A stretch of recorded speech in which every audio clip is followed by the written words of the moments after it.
they're even spending really dangerous money before it's even arrived. I mean, like, even Riot Games has done this with LCS, with FTX. You think it's any coincidence that the FTX was then the big, $21 million a year deal, and it was on the LCS, and now the LCS is massively contracting, and they're downsizing it. Welcome to another episode of the Four Horsemen. Joining me, as usual, are my co-horsemen, Thorin and Richard Lewis. Happy birthday, Richard, by the way. Thank you very much for spending your birthday with us. I don't know why you would do that. We could have just scheduled this for a different day. Have you told me?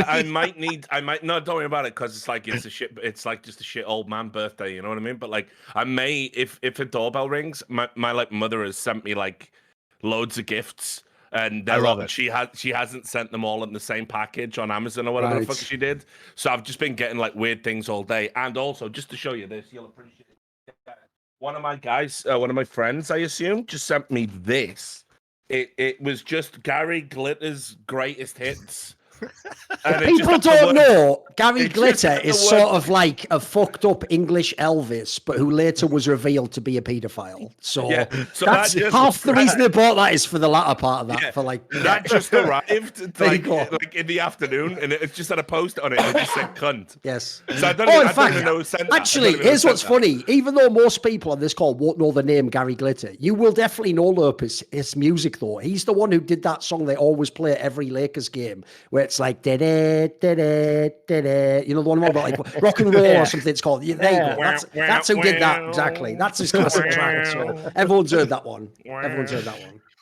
I mean, Anyway, so it's great to be here. It's renditions, everything. Start on the show. Completely derailed the intro. Sorry, mate. No, it's great. I'm glad you're spending time with us instead of listening to your new Gary Glitter vinyl album. I don't even have a record. By the way, I don't even know what the fuck that is. Oh, there'll be nothing on there. You just put it on the wall behind you. I think that's the point. Don't worry. I unironically am the person where in my mind I think I was making different notes there, but I do just go, you know that song? It's like do, and then they're like, I don't know. I'm like, come on, everyone must know. Like, I am that guy. Don't worry about it. All right, and joining us as our guest horseman is Tommy, aka lurppis, former recovering finance bro who was also a recovering professional player in Counter-Strike that many of you know. He, what are you currently doing, Tommy? Because you're not technically recovering from all these different things. Okay, it's a full-time job. Frequent hater of Tesla and Elon Musk on Twitter. So years ahead on that. That is aged the finest wine ever at this point. I've always said, by the way, this is even something I did say to lurppis over the years. I said, here's the thing. When they just laughed at you like 5-6 years ago, like, well, you should stop tweeting about that. The joke is, in the meantime, they might actually have completely bankrupted themselves, died in a car accident. Like, the joke is, like, the scale for actually like going against you on that one was only getting more out of control, mate. At the end, they just lost everything. Just to be like, it's to be like that meme, like, it cost me everything. Like, what did you get for it? Just said lurppis was shit on Twitter. Like, brilliant. Yeah, great, brilliant. Because spoiler, everything he actually tweeted all those years ago, even at the time you didn't care. It was all true, by the way. You can look into it. Didn't found any of those companies, didn't invent any of that tech. You can look it all up, guys. There's none of the stuff it appears to be. Well, we'll see if your prediction skills are up to the task today as we discuss the business of esports. So if you guys have missed it on the Four Horsemen, we've been slowly going around doing the state of CSGO, the state of League of Legends. Now we're doing the state of esports business, which looks, I'm not going to say grim. I would say there's going to be an appropriate adjustment as we likely head into a recession here. There's a lot of talk about sponsors not renewing, budgets being drawn down, but potentially teams going out of business or consolidating with each other. It's a time where it's probably going to be difficult for a lot of the venture-funded capital teams who do not have large reserves of money to survive for however long the esports winter goes for, which honestly, I hope is forever. Personally, because I think that this market has been super oversaturated and it's time to be responsible adults and spend a reasonable amount of money again. So Tommy, what is your current outlook at the state of esports as a whole? Are there certain games that you think are doing better? Obviously, a lot of people behind the scenes are excited about Riot's new model with Valorant, which I think is probably pretty good for most teams. What's your overall diagnosis? Well, I mean, like you said, ultimately, a lot of it comes down to just how the economy is doing. The reason that people are struggling is that a bunch of companies are pulling back in advertising. So, I think generally speaking, like spending is down, and also very specifically, the teams that were more reliant on big crypto deals, I mean, they're the ones who are suffering the most because a lot of those companies are just kind of pushing everything, just shutting everything down or getting shut down themselves in the case of FTX. So I think the teams that took the biggest chances in crypto are probably the ones that are in the most pain today. And then besides that, I think it's the teams that were most aggressively hiring ahead of growth. What I mean by that is typically, like, you can't hire for exactly the number of things that are the teams that you have today. You kind of have to hire a little bit ahead of time. Otherwise, you're not going to be able to execute against that. And so the teams that were hiring for the most aggressive growth plan and are now having to pull back, they're the ones that are having to do the worst layoffs, et cetera. So they are the ones that are getting hit the hardest. And then I guess there's the other piece of, like you said, the teams that have taken the longest since they've last raised financing are probably under the most pressure. That's, fairly obvious. And then finally, the teams that are kind of running the worst deficits are probably the ones that are gonna cut the most versus the teams that are just spending less money. There's probably less pressure to cut there and also less room to cut from. By the way, one thing I'd like to ask you about at the beginning of the episode, because this is something I actually learned from talking to you over the years about business and then seeing it like applied in other areas. There's an aspect I think for this episode we have to clarify at the beginning, because I used to be really lost on this. And I'll give an example because I've seen this guy publicly say this many times, so I don't think he'll take offense. The guest we had on the previous one, the League of Legends episode, it's Rich, but Rich's Wrath, not Richard Lewis. He's someone where, because he used to run an esports team, H2K, but he ran it in the era of, like, think about like the early 2010s when people were running like real companies. One area I always feel like he's like me before I found some of this stuff out, and he's a bit actually a bit, I'd say, like behind the pace of what the esports industry is supposed to be. Is he's someone who, whenever they release those things, it's like, like fucking Fnatic has to put out their report of like the financial report or whatever, and it shows, we've lost 7 million or we had like this much with this, right? Every time he sees those, his take was always like, look, like, they're going to bankrupt the industry, they're running like their business irresponsibly, like this is not how you run. But I know that's because he comes from a position of when he ran his business as a real business, it wasn't supposed to be like a pure VC invested business. It was supposed to make money. It was supposed to be like a traditional business, right? So what I want to ask you is this. One thing I know from talking to you over the years is that's not even the vision the majority of modern day investors have of esports. They do have of esports, almost like, think of it like an episode of Shark Tank or something. They don't want a mom and pop store. They want a genius idea that you can scale to the maximum possible scale, which means you put in as much money as you need now, and you can run it. You can lose it all now as long as you get to where you need to at the end. And the other thing I'd just throw in is, as counterintuitive as this might sound to a fan,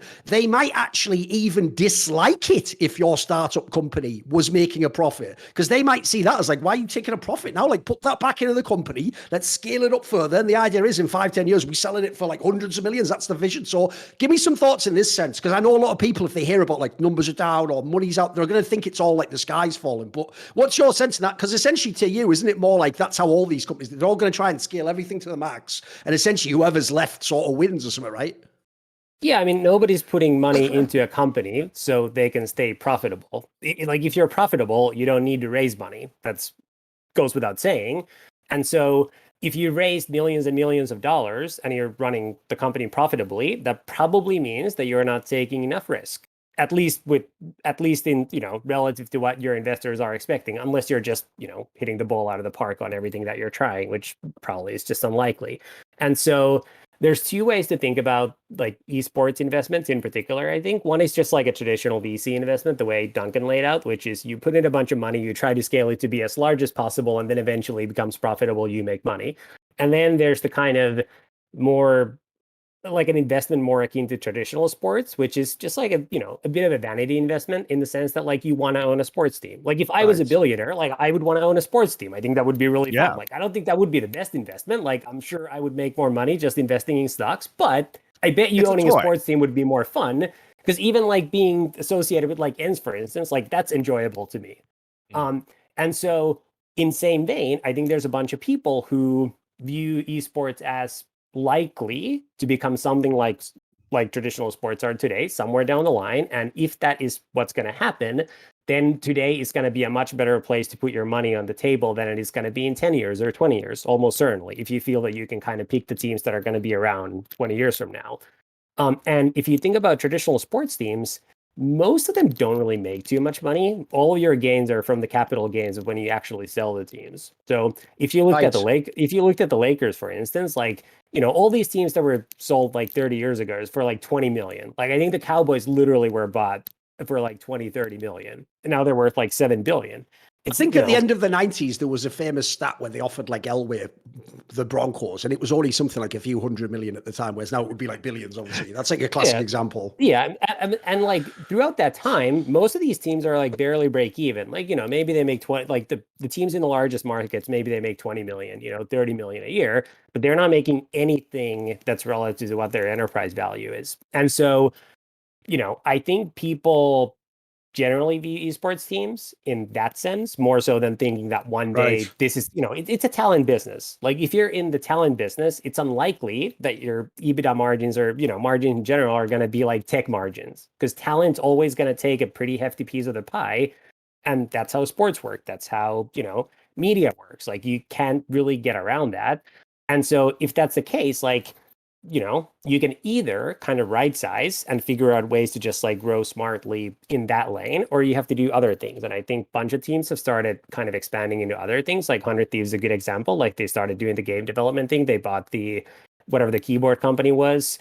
Fnatic started Fnatic Gear, which is like a little bit different. Yeah. Like, you know, teams are kind of trying to see what works. Funnily enough, Dan Fiden, who used to run Cloud9 until maybe like a year ago, we used to joke together that the fact that no esports team has gone out of business actually probably means that the industry as a whole is not taking enough risk. Because with the amount of money that's been raised, like you would have thought that at least one, like, you know, fairly well-known team would have just like, you know, taken the risk, seeing if it works, and said like, guys, this is just like not there. But I think that probably means that people are not taking enough risk for all the stuff that's happening. I've definitely got a counterpoint to that theory. I mean, listen, I guess theoretically, I imagine in like large businesses and the tech world, you know, Tommy's thinking is sound. I think the problem we've actually had in esports is a lot of esports teams, this new wave, this very North American way of thinking about things, they are treating it like tech startups. But the difference is, if a tech startup that's backed by VC doesn't have a path to profitability within like 5 years, people are going to start pulling the plug, you know, on it and walking away, or it's going to get repurposed or sold, or, you know, something drastic's going to happen. What we've done in esports, because we've had several phases, you know, you've had like the birth of esports, the golden era of esports, the new wave of esports, and now we're about to go into our second bubble popping. You know, I think there's been very different approaches to esport, and it's all been about deferment. It seems to me that actually what the only reason people haven't gone out of business is there has been another sucker who comes along as a sugar daddy and props up our entire industry. And you think, you know, in 2015, it was skins casinos. Then it was case opening sites. You start segueing into, you start getting the VC money coming in. People start creating brands because they want to be part of these televised leagues that are going to happen. And then in 2018, we start getting the emergence of cryptocurrency. And then it's crypto. And then it's NFTs. And then, you know, on and on and on and on and on it goes. Like, and you know, I'm being very generous by not naming some other industries that I think are gonna fucking fuck us up and tank the whole thing, but they're still active right now, you know.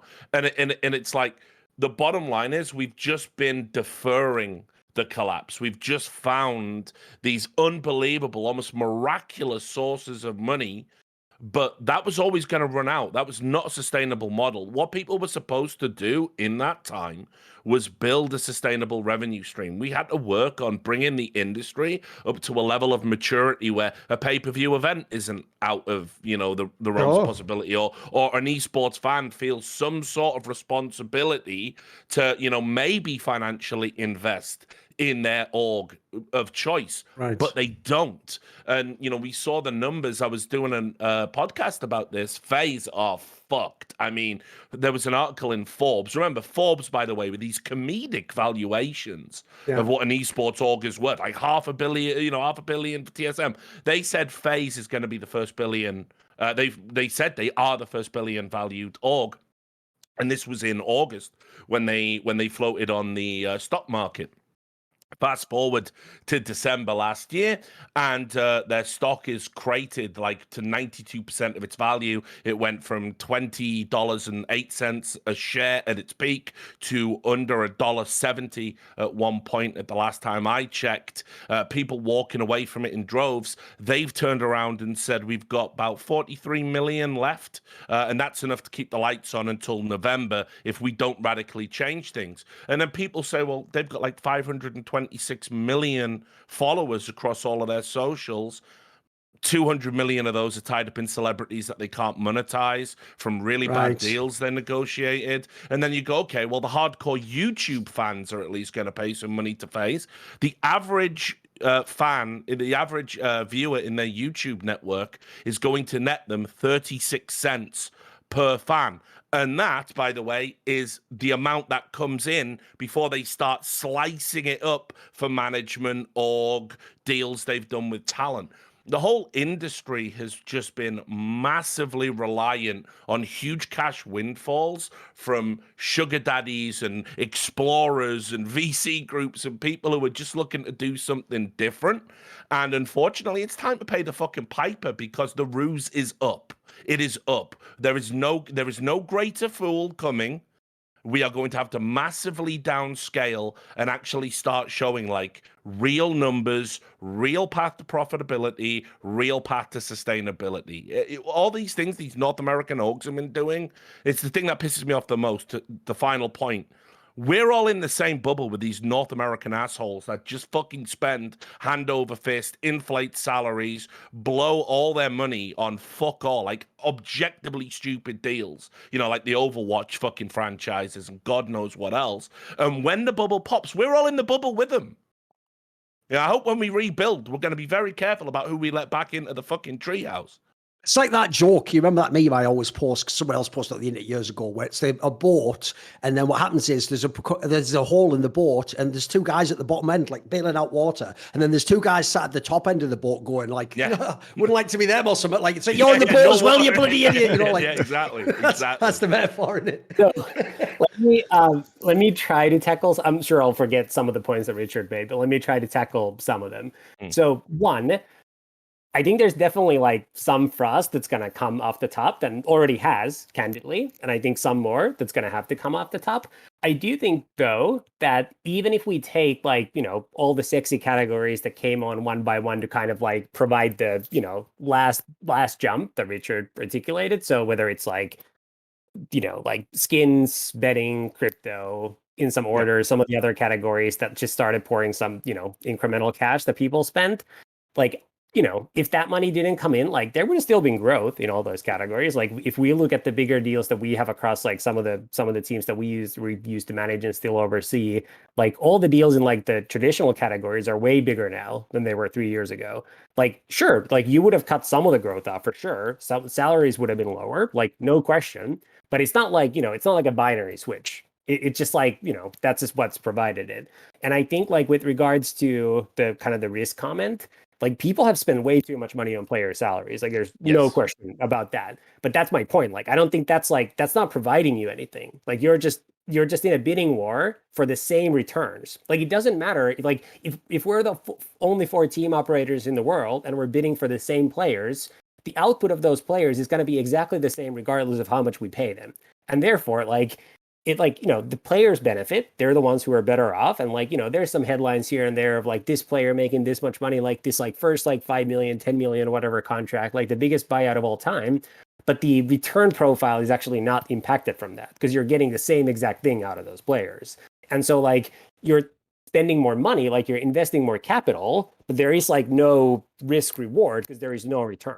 So the kind of thing, obviously, not the greatest example, didn't work. There's no point to go into the reasons, but I think the kind of risk that made sense to take was Flashpoint. because at least like you try to do something different, which theoretically disclaimer, obviously, Yeah. Tommy was involved with Flashpoint and we were directly, just as an obvious disclaimer, because that is a mad self-indulgence. I'm also- the only one here who wasn't, so. Yeah, and also like failed miserably for many reasons that are not worth getting into now. But like, And none of them were me. but- None of them were me either. We got that in common. Yeah.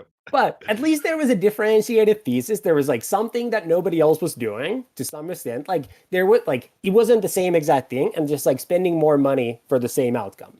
And that's what I kind of try to get to.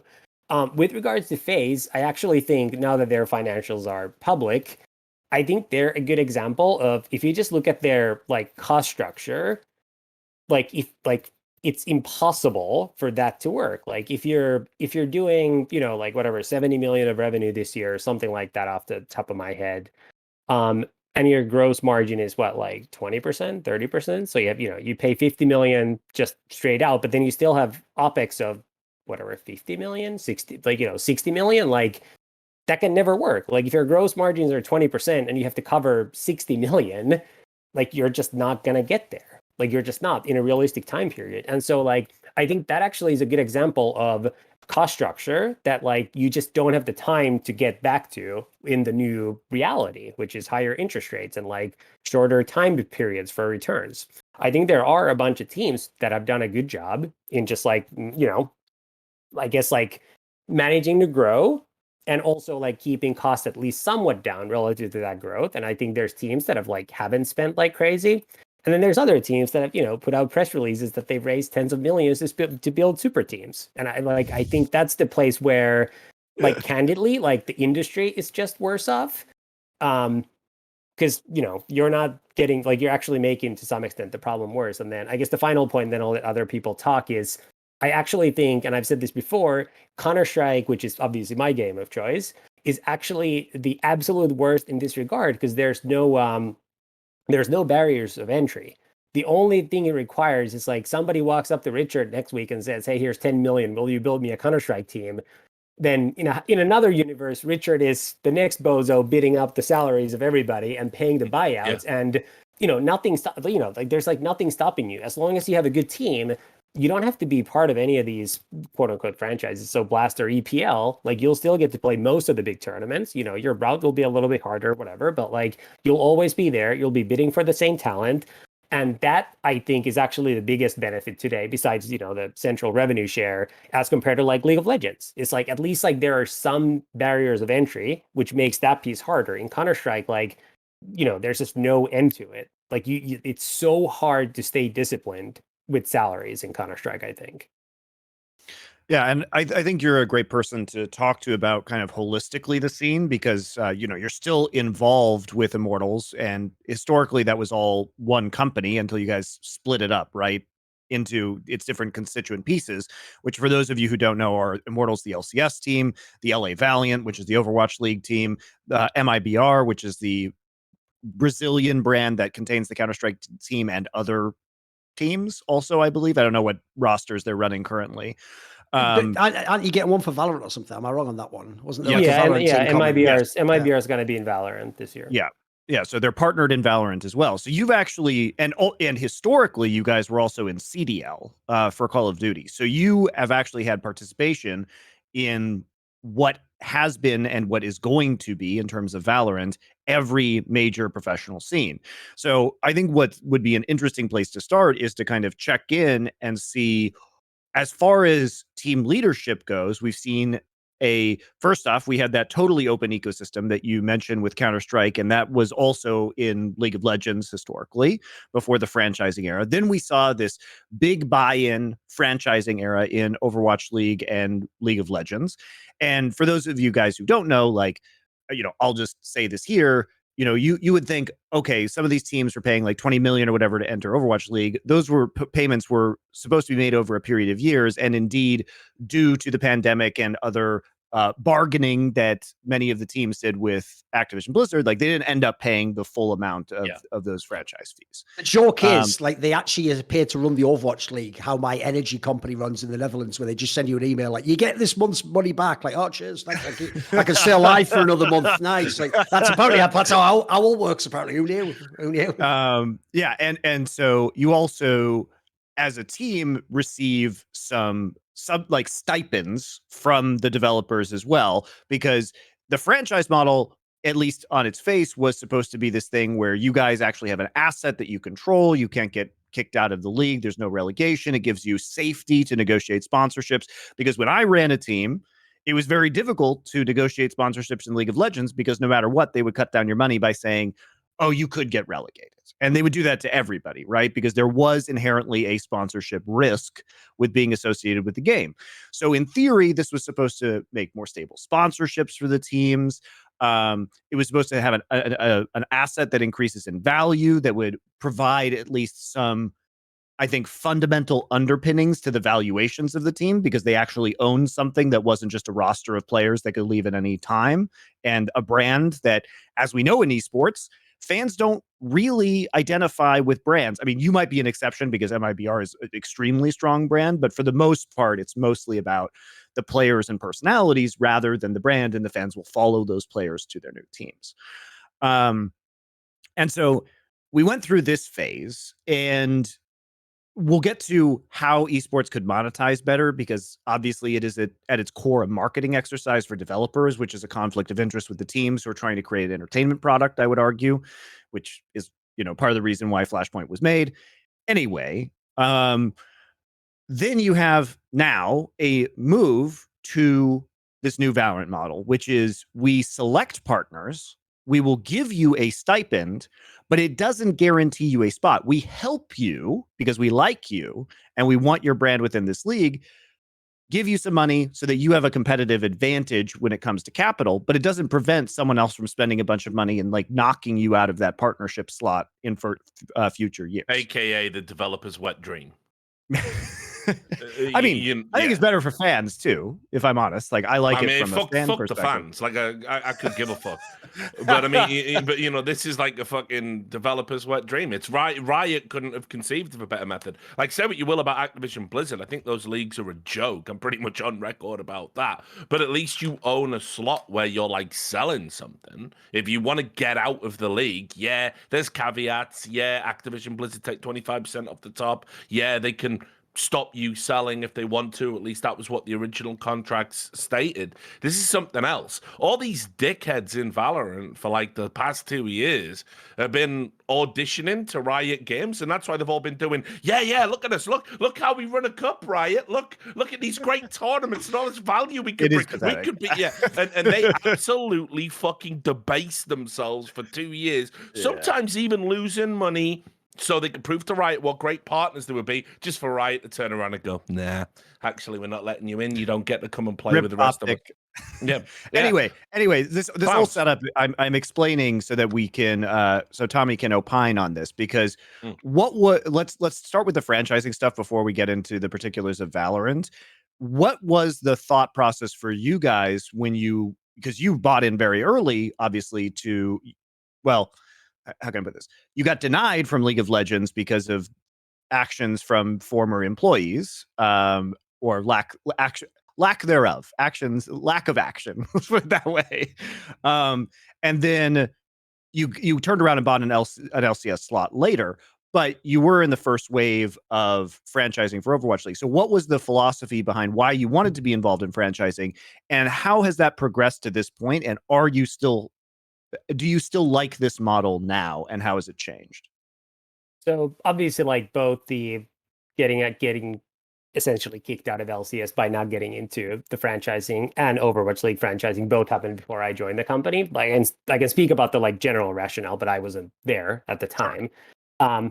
So I think that goes back to the point you made about when you were running a league team. Like, most of our investors are like American family offices, ultra high net worth individuals. Like, they're the kind of people who also used to own or currently own traditional sports teams. Like, that's the model they can easily wrap their minds around. Like, that's the model that makes sense to them. it's very easy for folks like that, if they believe in gaming's growth in the long term in general, to wrap their minds around, like, this potentially being the next, whichever sports league, if you can build it to that point. And if you kind of think about how industries tend to evolve, like if you end up getting to be one of the biggest names around now, decent chance that you can kind of stick around for long enough that it becomes very valuable. The only point is, like, you just can't burn too much money while you're getting there, because otherwise the returns might not be worth it. And so I think if you think about this from an American investor's perspective, I think the quote unquote franchise leagues are like the most obvious place to put your money. On the other hand, like if you think about, say like investing in something that's focused primarily on Counter-Strike, that's a lot more like, say, the Premier League. You might just get relegated. Like all of a sudden, like your players leave and like you don't know what you get left with. We kind of faced that situation with MIBR where, the team was not doing well. This was in late 2019, early 2020. Like the team was not performing. We had a bunch of like super popular names, like, some of the biggest names in the game, super popular players, like huge fan bases. And I think generally speaking, what the community, at least, well, not the community at large, obviously, but the vocal part of the community, like if you're reading comments on HLTV or Reddit, you would have thought that like the team is the players. And like candidly, like we weren't sure. But what we did know is that we could not continue with that roster at the cost base that we were running at. And we kind of said, like, listen, guys, like, this is what we can do. Like, here's like a couple of options. Like, some of them involve like some of you, some of them involve none of you. But there's no situation where this gets rolled forward. And like, we're just going to have to do something here. And like, we could not get the players to go along with like any of those plans. And like, then we had the KNG experiment right after that. And like, they kind of thought again that they just like could push us for anything. And we're asking for like, like something completely outrageous in the context of like where we were in the world at the time and where they were in terms of just like how good they were and how long they had been that good. And we kind of had to decide between like, is the brand worth something or is it just the players? Because like, if it's the players, then like, it's actually not worth anything. And so, it was hard to make that decision initially because it's just like, you're almost like, if you're wrong, you're almost like killing the brand just overnight. On the other hand, like, even if you're right, then like, what does that help if you're still spending money on something that's not going to work out? And so like, it took us a while to kind of wrap our minds around that and decide. Once we got there, I think it became an easy decision. And from there, I think it's pretty clear that MIBR is, like you said, it's just one of those brands, and there's not that many that's like actually has like real value that people really care about deeply. I think that's why MIBR, without really even having been in Valorant for long, I think MIBR got its Valorant team maybe 6-8 months before the decisions were made for franchising, something like that. I think it was announced in December, and I think the final decisions were made in late August, if I recall correctly. Like MIBR did not, they didn't even play in the top tier league. They played in the second tier league. It was a good brand. Like they operated a smart way. Like the CEO of MIBR is great. Like they have good staff. They have like good management principles. Like they don't just spend money for the sake of spending money. Like they don't just go get the biggest buyouts just to get the headlines. But they do have a brand that matters. Like they're sound operators. Like I think Riot saw that. I think Riot understood that they were going to be around in 3 years. Like they were not going to burn $5 million a year for 2 years and then come back saying like, hey, what happened here? Like, why aren't we worth $1 billion? And so, I think there's definitely teams that kind of overextended in the way that you described, Richard. But I don't think that's, and like, we can argue, like we can talk about whether, like to some extent game publisher are encouraging that. Like I certainly would be if I were in their shoes. Like, it's shame on you if you do that, if you don't think that's worth the risk and you don't own that risk as being something that could easily happen. But I don't think that's the way to operate, certainly not the only way to operate or the right way to operate. And I think that's the kind of, call it frost in the industry that I think is probably going to get taken down the most as just like general spending comes down in the next year or two. We'll see how long this takes. And I think like that's actually healthy for everybody around.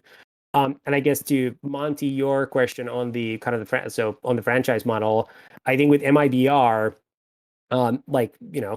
Counter-Strike, I think is a little bit different in the sense that it's something where if I think it's relatively easy if you have a good team that gets to play all these big tournaments to monetize it reasonably well. I think where people usually I think where people usually lose in Counter-Strike is where they have like a semi-good team that gets like 1 or 2 good tournament runs. They pay those players based on those 1 or 2 good tournament runs, and then all of a sudden you're kind of stuck in no man's land. I think the way you have to run a Counter-Strike team is either you're one of the best teams, in which case like there's going to be enough sponsors in like some of these categories, just given that there's no restrictions in Valve games, essentially, that just, you can run it in a smart way. And I think with MIBR, like our goal was obviously to try to build the brand around that, which was the thing that we actually got to keep beyond the roster, so that it wasn't only that. But on the, with, I think some of the teams, like or I guess the other end of the spectrum is like you might be a team like ENCE, which ENCE has never taken in investor money. Like there's never been a dollar of outside capital that's come into ENCE. And so like what happens sometimes is like somebody comes in and like makes a big offer for a player, and there's like little you can do if the player wants to go. Like you can deny them, but you guys know how that goes if a player actually wants to make that difficult. But those are the kind of the decision spots where I know of teams that have been in similar spots. Like there's even another Brazilian team that I think was put in that spot by us when we were looking for different players, and like many teams choose to raise money at that point. And I think for that team, by the way, it has worked out, at least so far pretty well. But like those are the decisions. There's also teams that just like want to, that there's teams that are like the sexy teams that have the best, try to have the best teams and the coolest teams and the most popular players, etc. And like that can work if you can build like real brand value for yourself that stays. But as I think Monty said earlier, like I actually think this is one thing where gaming has been ahead of the curve vis-a-vis like traditional sports is people have always cared about the players more than the teams. Like now, if you think about traditional sports, like people don't give a shit where KD plays. They want to watch KD. Like people don't care really where LeBron plays. Like they want to watch LeBron. It's the same in like all these things. Like it's like the joke. That's why whichever like shitty Saudi I know the Arabian joke that team, Maui loves to use, dude, is that one for LeBron where you say, I'm not a Heat fan. I'm a fan of where he at. That's what you say about LeBron if you're a fan of LeBron. Whatever team he's on, you're going to be a fan of. It's a good line. It's a good line, though, isn't it? It is a good line. Maui for coming up with that. But that's why that Saudi Arabian football team just paid like $500 million to get Ronaldo for a couple of years. Yeah. Because people will like, there's still people who will follow. There's still people who will watch just because he's there, regardless of like which team it is. Yes. By the way, as an aside, since you were talking mainly about Counter-Strike in your example there, right? Obviously, there is no Flashpoint anymore, and there's no tournament, and there's no rivalry, etc. Blah blah blah. We're in essentially like the pre-Flashpoint ecosystem, but and I know it just never gets any credit, but clearly fucking upgraded and influenced by what Flashpoint did. Like for example, everyone out there in teams now, mate, those Louvre teams, they can just go and fuck themselves because those guys act to me as though like, you were wrong. It's like you got a better deal because of us, you fucking moron. But okay, I mean, I would just say thanks to someone like that myself. But hey, who are we, right? And there was the small amount of those millions of dollars. Negotiations now that there's no one else to go to. Yeah, mad, isn't it? So I wanted to ask lurppis along those lines because I saw it was only a few months ago, dude. There was some sort of news article where they implied that like the cut that teams get from like the Louvre agreement now is like pretty good. And if you do it, if you're smart, you can like almost get like most of your team's running costs of it. People tried to play this angle off, and I noticed, by the way, this story just came and it was like a blip on the radar. And I was like, if this was real, this should be like the greatest breaking news of all time. Like you've cracked the code to CSGO. People are now making all that. So I noticed like that. That's, by the way, spoiler if you're a fan, like I'm hinting it can't be true. So what I want to ask you all, essentially, this is the question, Tommy. What Flashpoint was set to address all those years ago in 2020, are those same questions still posed? Like, is there the same issue with how team orgs extract value from Counter-Strike? Are the margins still as bad? Has it improved? Are they like Louvre? Have you heard they are better now and it's sort of somehow evening out? What would you say to that sense? Because people try to make it sound like CSGO is great again as a result, Well, I've seen some reports of what the Louvre agreements team get paid. I think Richard might have leaked some of those, I think. Yeah, I like the original contract here. Yeah, so I think like some of that has gone publicly. Like we were obviously part of those negotiations until late 2019. I don't remember at what point. Contrary to popular belief, at least in the certain offices of a Cologne-based company, I actually have no idea what ENCE makes from that agreement or like what the other teams make. So like I don't know what. I remember like the original percentages, and I think there's been some leaks of like what some teams made. So like. I think you can infer the top teams make somewhere between like $500,000 to $1 million. a year. I think that was which, what was the implied, yes. Yeah. And so, The like, problem I have with that, by the way, just as an obvious, since he put the number out there, let's say it was 500,000 to it. Well, we all know Monarchy cost 600K, and that was just to buy the fucking players. So, like, yeah, go ahead. These numbers aren't checking out, is what I'm telling you. Yeah, and so, like, look, I think there's teams that probably, if they're on the upper end in a certain year, make like, let's just say like 750 a year. And they have a couple of sponsorships, like they can probably do reasonably well if, this is a couple of ifs, they run what's now become the popular model, which is that you have a couple of very expensive like superstar players, and then you have a couple of youngsters who you hope to develop. And, that's kind of the only way you develop can reasonably also run a team. is a code word for pay less, pay a lot less than the obviously. Just so we all know where we're at. Good euphemisms. For every device in an IP at 30 grand, you need Ninjas Junior or whatever the name is. NLZ or ZTR, whatever that guy was called. Yeah, exactly. And that's how you bring the blended cost down. Like I think that's what absolutely has to happen. I think with EPL, because they did the expansion year or two ago, I think like there must have been anti-dilution payments. I think that's what it said in the original document. So I'm sure, just given, not to go into discrepancies in those size of those payments, but just given the reported amounts, which I think also might have come out of Richard, like that's a pretty good chunk of money to share between those teams. So like right at this second, I think things are probably going well. I think the challenge with that model is without relegation and without like more punitive penalties, which we also could not put in place for Flashpoint, by the way, like we tried, could not get those done in the end. And I think that's ultimately like perhaps the biggest reason that the entire thing failed.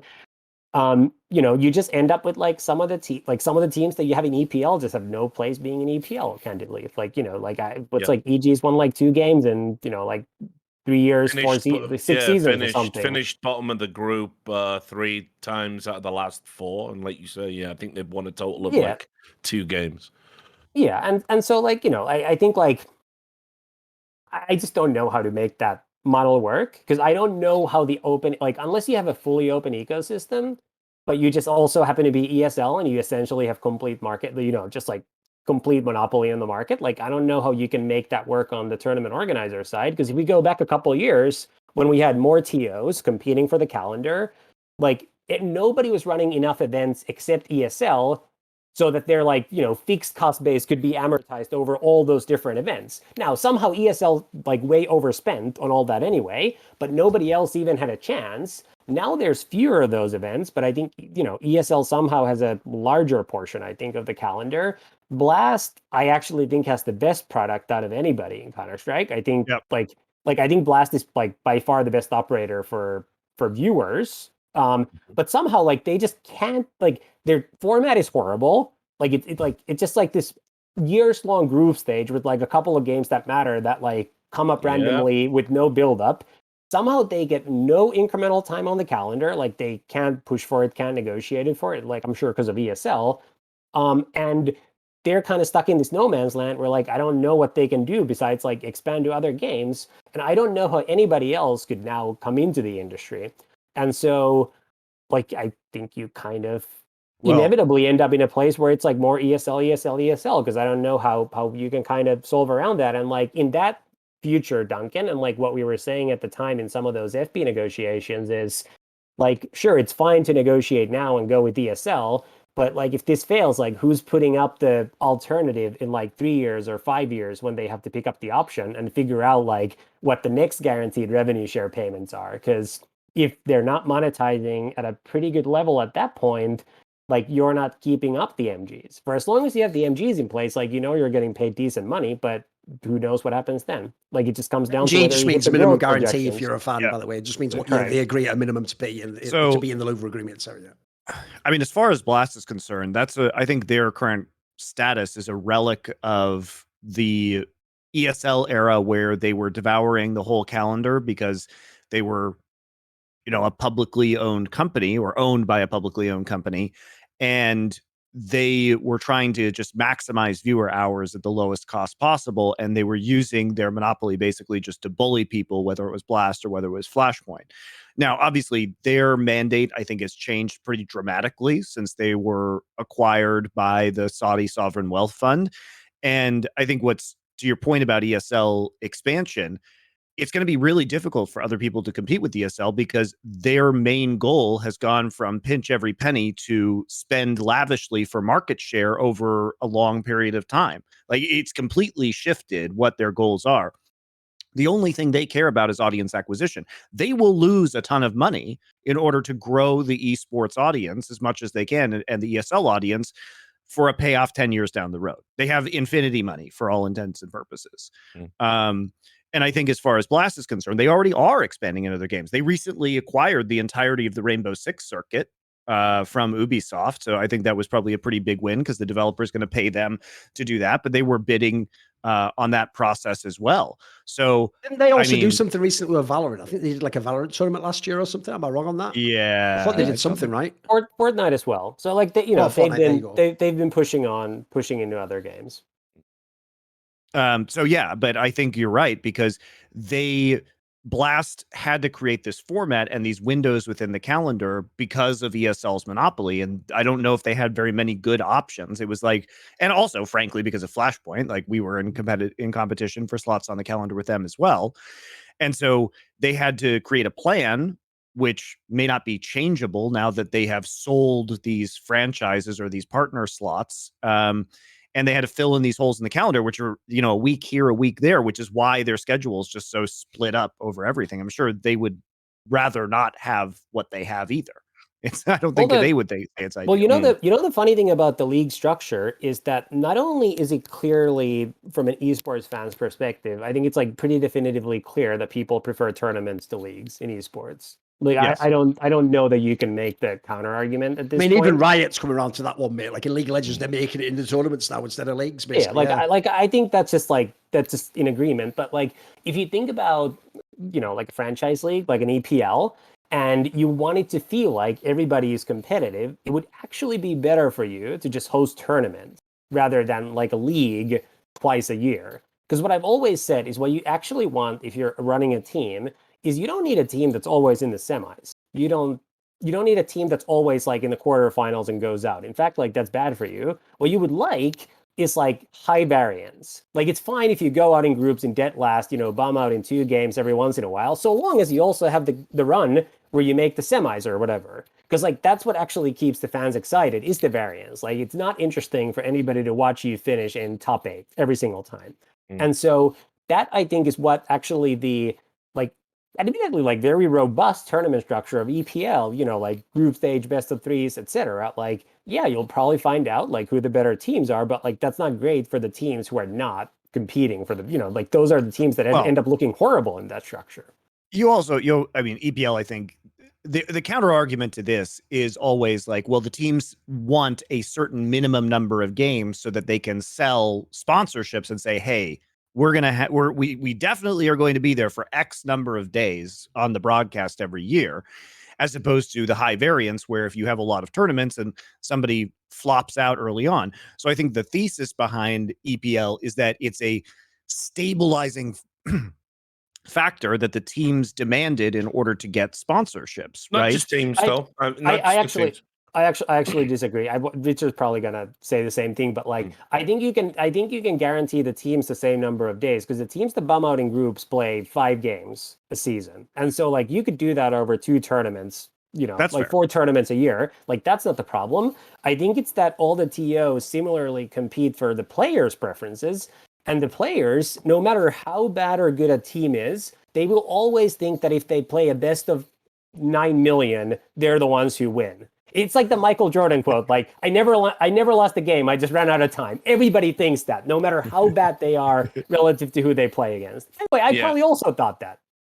With ESL as well, specifically the EPL example, it is a deliberately bad format by the conception of ESL themselves, because they want to occupy. It runs for fucking 2.5 months. They want it to run for 2.5 months. It used to take a week to do one group, if you remember that format. Yes. Yeah. Why? Why do they want it to run for that long? because hours viewed is a super important metric in the world of sponsorships, and this is one of the important ones to TOs. So it doesn't matter how good the content is, it doesn't matter how good the games are, it doesn't matter what the peak viewership is, it just matters how many hours of slop did we serve up over the 2.5 month period. And so it just sits there like a fucking tumor on the fucking CS calendar. It's garbage. Like everyone knows what would work in CS. We would have a number of tournament organizers that could all play nice in the sandpit, and we would have a recognized circuit where there was a significant event each weekend or every other weekend, and it would be like the tennis circuit or the Formula One, which everyone loves all of a sudden. It would be like that. And like Tommy is saying, you would have a tournament, and then that winner gets this and gets X amount of points towards the major at the end of a 6-month cycle, and on and on and on you go. And we don't do that because we've allowed certain TOs to essentially dominate the calendar in certain games, ESL being the big offender in CS. I mean, the crazy thing about Blast is, right? So Blast are competitors to ESL, but they cannot be competitors to ESL with how their business is scaling at the moment. They're in the toilet in terms financially. And so that even if ESL, if something bad happened to them and they disappeared tomorrow, Blast couldn't fill the void. They wouldn't have the infrastructure. They wouldn't have the money. So instead, ESL and Blast have got together and they've sort of agreed we'll negotiate the calendar spots and no one's going to be too much of an asshole about each other.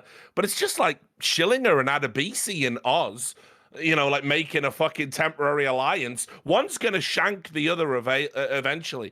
And for me, where this story ends, the Savvy Gaming Group, if Blast ever get their shit together and look like a genuine threat, Savvy Gaming Group will buy Blast. And it'll just. I had a question. Maybe I can springboard off that. Because I want to actually ask Tommy exactly that question. We're doing it abstractly, but I'm going to use a specific example. The question I have, because it's actually part of a bigger question, which is one area I'm a bit suspicious about esports myself as an industry, is if all these companies are worth these massive valuations, and if, as you say, Tommy, it's like being able to buy the Dallas Cowboys, but in the 1970s, who the fuck wouldn't do it? It'd be getting billion. If that was all true, then where are all the people buying the companies? Do you know what I mean? Like, why hasn't someone bought any why hasn't FaZe Clan been fucking bought? Why does no one buy an Overwatch League spot from anyone else? Why does, no one does any of these things. It's the first person always. And then even though I'm told the value goes up, no one ever wants to get in on it before it goes to a billion, bazillion. So on this exact example, that's the real question I actually have, Tommy. Unless somehow maybe like fear of Valve and the fact that they are the like actual IP holders in CSGO. Aside from that, why don't the Savvy Gaming Group just buy Blast and basically go like, right, well, that's the whole scene on lock, crush the margins, and we can just do whatever the fuck we want with this scene? Like, the joke is, by not buying Blast, surely they just waste their time like bidding against essentially what could be themselves if they just bought that company for what would essentially be pennies on the dollar if we're talking about this massive industry we're going to have. Why do you think they don't do that? Why don't more people buy it in that sense? What do you think? Well, I'll answer the Savvy question first because I have a more direct answer on that, I think, and then I'll talk about like assets more generally after. But I think with regards to like why doesn't Savvy under the same ESL face it umbrella by Blast, my guess is that the Savvy folks are not the people who are like, I'm sure they're like suggesting things and like they're the ones who make the ultimate decision, but like I'm sure that the ESL phase folks, like they sold a dream and selling the companies, and that dream probably wasn't like buy us for this record amount of money, and then also, by the way, buy our competitor because we can't beat them. And so, like, I don't think that was the sales pitch. And so it's probably more like you give us money and like we'll crush everybody. And so like that's what they're doing, or that's the like strategic plan that they're just to put it in on. context, Tommy, there was an interview with Brian Ward the other day. They did this thing on Esports Insider where they like everyone give their end of year predictions, and Brian Ward is the face of the Savvy Gaming Group. He's still on the we can be bigger than football bullshit. Oh, fucking hell. In 2022, why are you doing that? Yeah, I know. Like, literally just had a World Cup as well. I know. Fucking mental. Like, yeah. So sorry, anyway, continue. Yeah, I mean, look, by the way, like, there is a day when gaming will be bigger than all these sports because, like, kids don't play sports. Kids play games. And, like, when the kids who are 5 today, when none of them play sports today, they all play games. When they're 70, like, there's not that many people left who are going to care about sports. Because we're going to meet them on the way down, right? Yeah. Like, that's... exactly. But that's many years away. Like my dad is never gonna start watching League of Legends, like no matter or Counter Strike. Oh, no. It's like that old joke. It is. I can't remember what the term is, but there's a premise for when, like, if you pick your dream like Hollywood starlet, there actually is a point in time where she might sleep with you. But the question is, by that point, would you want to sleep with her? That's the old joke. Because if she's like 58 years old, it's not really that great, is it? Go on. My point is, I actually do believe that eventually gaming will be as big as today, like sports are. But it's going to take until the people who are in their like 60s and 70s are people who grew up playing games. And we're decades away from getting there. Like just now, some of my friends from like my childhood, like who used to play Counter-Strike with, or like who used to play other games, like they'll occasionally still watch like the majors. Like they'll message me to like ask about like what's going on, something. But like that's not that many people. Like most of our friends did not play games at that time. And so like it's not my peer group who is going to be old enough. So it's people who, maybe it's the people who are now in their 20s when they're in their 70s, like you're kind of near saturation just in terms of like the demographics of the market. But like that's how long it's going to take. And the sports that are going to suffer first are not the most accessible ones. Like soccer is not the sport that's like suffering from youth participation. It's like the sports that are very expensive that are like hard for people to get into, like hockey suffer. Like people don't have money to play hockey. Like it's dude, this all sounds like fucked up. Middle class sport. But low key, we actually should, if you want esports to get really successful, ourselves should be the ones pearl clutching about CTE in the NFL and being like, it's really a disgrace to endanger your own children. You should just be doing something safe, like play a video game. We should all just be cunts and just ride that like a politician would. Yeah, exactly. It really should be flag football. This way, by the time esports is ready to beat football, we'll all be beings of pure light. Like we won't care about sports. That's my opinion. So with regards to the second part of the point that you made about asset valuations in general. So generally, everybody knows, like you want to buy a company that's public, like you pay some hefty premium to buy it from everybody. But that's because you have to buy everybody out. Like there's usually some, like, most people, like, there's a bunch of people who would sell at like today's prevailing price. And then there's people who would, sell at like small bump above and then a small bump above. Like if you want to clear everybody, you have to pay this like massive premium for everybody because you can't just like slowly buy up. Like that's not how exchange rules generally work. Like there's a threshold after which you just have to make an offer for everything. On the other hand, if you're a private company, it doesn't actually matter if, this is kind of like how some of the shit coins in like the FTX drama played out. Like if Richard pays me for like my Tommy coin for one of them $10 and I have 1 billion of them, like sure, I could say that this is worth like 10 billion. That's like the FTX thing with like some of the shit coins that they created that they used to like, loan Alameda Research a bunch of money and kind of like, defraud everybody who put money into the exchange. Similarly, like it doesn't matter if you're running whatever like highly speculative thing. In this case, like let's just call it, say an esports team. Like it doesn't matter if there's a bunch of people who don't think it's going to work out because you just need like the people who will give you the amount of money that you think you need. And like that's why in this context, like in like a weird way, you actually kind of have like an illiquidity premium. Or a minority premium. So instead of paying a premium for a takeover, where, you might pay 30-40% over like the market cap to buy a company and take it private, you actually can typically find people who will pay you more for a small part of the company. So put another way, like it's easier for me to start the Tommyco tomorrow and raise 100 grand at a 10 million valuation than to raise $1 million at $5 million valuation. Because it's just a lesser amount of money. Like it's easier to locate 500, like, 100 grand than 500 grand or 100 grand than 5 million or whatever. And so like you can actually see this play out interestingly because there's a couple of teams that are listed publicly. So Richards at FaZe Clan earlier, like obviously traded horribly.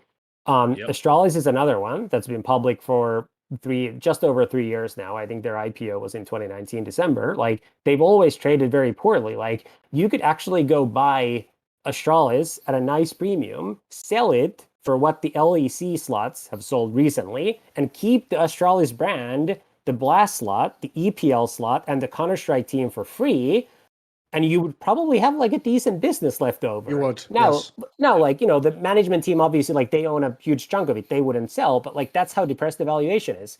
Like, if you look at Overactive Media, like, their market cap is something like 20 million. It's the Splice people, if people don't know it yet. Yeah. Mad Lions it's, now. It's a the Toronto group. Like, their market cap is something like, 10, 15, 20 million, like, absolutely nothing.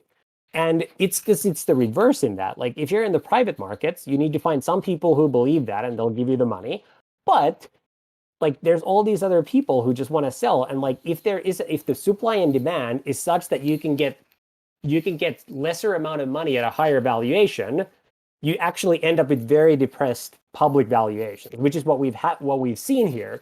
And so that's why I think generally what you see is teams raising money at higher valuations. Like, let's set aside whether that's smart or not for a second, but you see teams raising money, increasing amounts of money at higher valuations rather than takeovers. Because it's actually harder to raise that bigger chunk of money than to just put a little bit at play at whichever. Just buy in as a like. minority ownership instead of buying the whole company is what you're saying. Yeah. It's easier if you're 100 Thieves to find, however much money you want to raise than for somebody to find, half the amount that 100 Thieves is valued at to buy, not like a comparable team, but like a slightly smaller team. Yes. And so it's that the valuations have gotten sufficiently high that it's actually hard to raise that amount of money. And combined with the fact that when you buy sports teams, what you typically do is, the commandeers are supposedly going for like 7 billion. I think that's the most recent report. Like, that's going to be probably, my guess, it's going to be something like 2 billion of equity and 5 billion of debt. And it's going to be all financed off the future media rights deals. And so really you're paying 2 billion for a team that's worth 7 billion. If you're buying Cloud9, I don't know what their actual valuation is. Like, I think Forbes put it at like 500. Like, you're paying 500. Like, you can't put debt on it because none of these, I think Cloud9 actually might be profitable, but like not meaningfully. And so like, you can't put debt on these companies. And so like, if you see a sticker price of 300, the price is 300. If you can buy an NHL team for 500, you might actually pay 100 and just have debt for the rest. And that's the other big difference in these companies, because it's weirdly stuck between like these kind of like mature valuations of like these things are worth a lot of money, but they're not cash flow positive, and there's no like big centrally generated revenue piles that you can put debt on. And that's like the weird challenge in how the financing works in the market. That's like, it's not unique, but it's like a weird combination of like different markets. By the way, just as an aside, because obviously some of this is a bit dry in terminology, I thought I'd just mention something for pure comedic relief that I saw at the beginning of the show, which is I hate Twitch chat because I find it's just full of morons. That's why I'm going to bring it up, because I saw a comment at the beginning of the show that was amazing, which will be lost to the ether because Twitch chat, obviously people are watching the YouTube version without the chat replay, right? So I saw at the beginning of the show, right, some fan, a random name on Twitch chat, actually did write in the Twitch chat. Are you ready? He goes, he proposed a hypothetical. He said, if Sam Bankman-Fried of FTX, are you ready? This premise is so amazing. He goes, let's say he smuggled away like 5 billion or something. Do you think there's any way that still finds its way to like, TSM and LCS now? It's like, brother, you're like fucking Tiny Tim in like a Christmas Carol. You fucking clown. What? Why would he do that? If he'd stolen the money anyway, why would he then just go ahead and pay TSM and LCS? That just for pure comedic relief alone, I thought I had to mention it. It's too good, isn't it? It's too good. It's too good. Why? So one of the points I think we should get into is that I think the reason these issues keep coming up time and time again is I just feel that it's the revenue streams that come in. The two big issues as I see it, for me, the ones that really frustrate me is that, these orgs, they spend massively overinflated player salaries because they don't want to create value in players. They don't want to scout. They don't want to, be smart. They don't want to get together and create an academy league or any of this stuff. They just want to have the best players. So you end up with like, the Sword Art deal at TSM, and he was absolute trash anyway. So it's, so they spend and they spend and they spend, but they misrepresent their numbers all the time. Like, our industry has had such a fucking problem with people throw money at things that don't exist. I don't know many people who work at an esports org that when it comes to full transparency about their number, they're just not full of shit. And I'm talking about even like owners I get along with, you're full of shit. Like people who are on the middle tier map, full of shit. They're all full of shit. They all lie. All their numbers are garbage. And then when people get wise to a number, they just invent a new metric entirely and say, no, this was the most important one all along. And everyone's full of shit about that. So I want to talk a little bit about that. And the other thing I want to talk about is just money coming in. Like when you actually dupe the sponsors into investing in this broken shit industry, like it's never sustainable. Like 100 Thieves we're talking about. They had, I mean, I know it's crypto, but they had that Cash App deal. It was like, going to be like a 10, like not 10, they weren't 10, it was tier 7%, but it was like a 5-year, 5-6 year deal. And obviously that's not there. There's no money. They have other people like coming in for a year or two. They do these merch drops. They do these like, $500,000 like one-off activations. What the money that comes in is so infinitely small compared to what they spend to go out. And it's like, they're even spending really dangerous money before it's even arrived. I mean, like, even Riot Games has done this with LCS, with FTX. You think it's any coincidence that the FTX was then the big, $21 million a year deal, and it was on the LCS, and now the LCS is massively contracting, and they're downsizing it. You think maybe the fact that their fucking, $210 million sponsorship deal, like, drying up had something to do with that? So I want to talk about these 2 points, because it seems to me that, like, it's bullshit out, and it's not enough coming in, and I think it's been like that since the day I arrived in esports, actually. Yeah, I mean, look, I think somebody should actually do this analysis, because I think it would be really interesting. Richard, when you find yourself bored on a weekend afternoon, somebody should go through like some of the bigger organizations that have been around for like a decade and just look at their renewals history in terms of sponsorships. Because I think that's a pretty telling metric for how teams are servicing the agreements that they have versus like the expectations that they laid out before. Like I think if you're renewing the same partnerships, then you probably sold them at like reasonable numbers and like delivered against expectations. And if every single time you're up for renewal, you switch to a new brand, no matter how sexy it might seem at the time, then like probably, sometimes I'm sure you just got a better offer, and like that's fair, but I'm sure there's also times when like you just did not end up doing all so well. And so like I think that would be an interesting thing to look at. Sure. On the crypto side, it's actually interesting because when Monty messaged me about doing this podcast, which I don't remember how long ago it was, and I think the way he laid it out was like we should talk about like this crypto stuff, some other stuff. So I spent like some time thinking about it when we were supposed to do this earlier, and it's interesting to think about, like, if you're given an offer for, let's just say you're TSM and you have like all this inventory for your LCS team, and you could have all of it be against FTX at 10 million a year, 20 million a year, whatever the number was reportedly, or you could have, 50 sponsors at, Right. call it 20 sponsors at $1 million a year. Like that becomes really hard because it's really hard to service 20 sponsors. Like it gets really expensive just having all the activations people, the relationship people, like all the time it takes to keep 20 sponsors happy. On the other hand, like having one single company committed for all of it, like that's super risky, obviously. Like, in reality, you're never going to be at one of those like ultimate ends. Like you'll be somewhere in the middle. But with crypto in particular, given that like in many cases, there's like it wasn't even like close to being a competitor to like any other category. And so the only question was like, how much inventory did you have left when some of the big crypto companies came into the scene? It becomes like an interesting game theory question of like, what should you allocate? Because there's, many of the big teams got like really big wins from crypto related sponsorships. Like I'm sure the deals that people got were just like absolutely massive. Like our teams got pretty big deals. They're not the biggest names in there, but they got pretty big deals.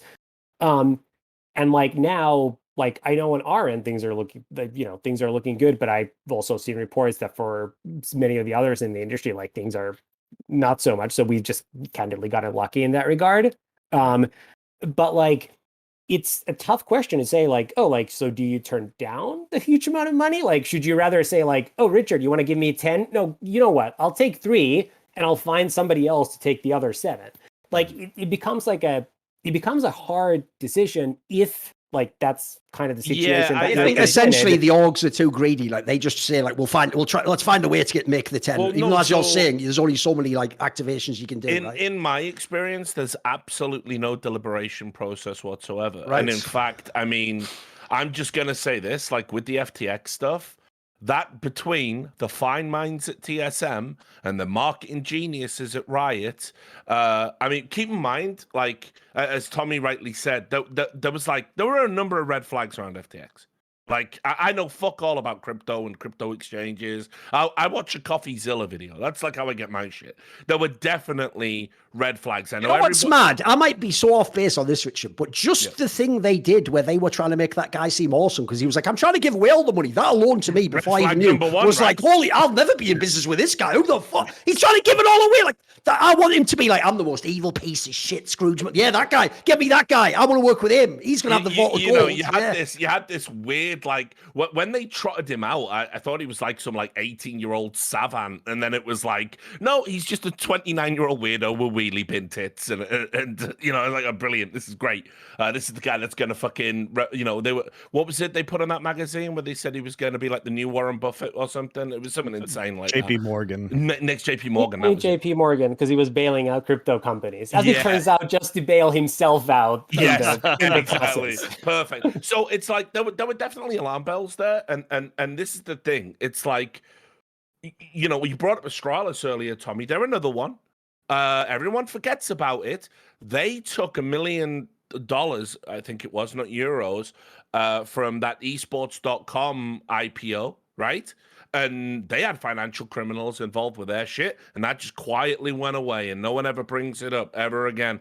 And it, you know, people say yes to the dodgiest money, case opening sites that are like just mad, unscrupulous bullshit. Like, not even like, yeah, case opening in games. We can have a debate about that, right? Like, you know, whatever. I'm talking about third party case opening sites where the case isn't real. It's a figment of your fucking imagination, dickhead. They have to have a bot that goes and finds that item. What do you think they're doing with the odds? Of course they're fucking you. They were throwing a ton of money into CS, particularly, like, you know. By the way, the individual players, more than anything, by the way, around like the 2016, 2017 era. Oh, when they used to all have all the name of this on the skin of the there were loads of that shit. Ridiculous. And so you know, at the end of the day, like, what I would like to see from these, like, I can't sympathize with the orgs because there has to be a process where it's like, yes, crypto, it's $10 million. Anyone who's ever bought shitcoin knows crypto is the most ephemeral, volatile investment you're ever going to make. But you have got literal entire organizations with people's employment future at stake. You know, an entire brand that in some cases, the dickhead signing the crypto deal didn't build it. You know what I mean? And they're just gonna fuck it up.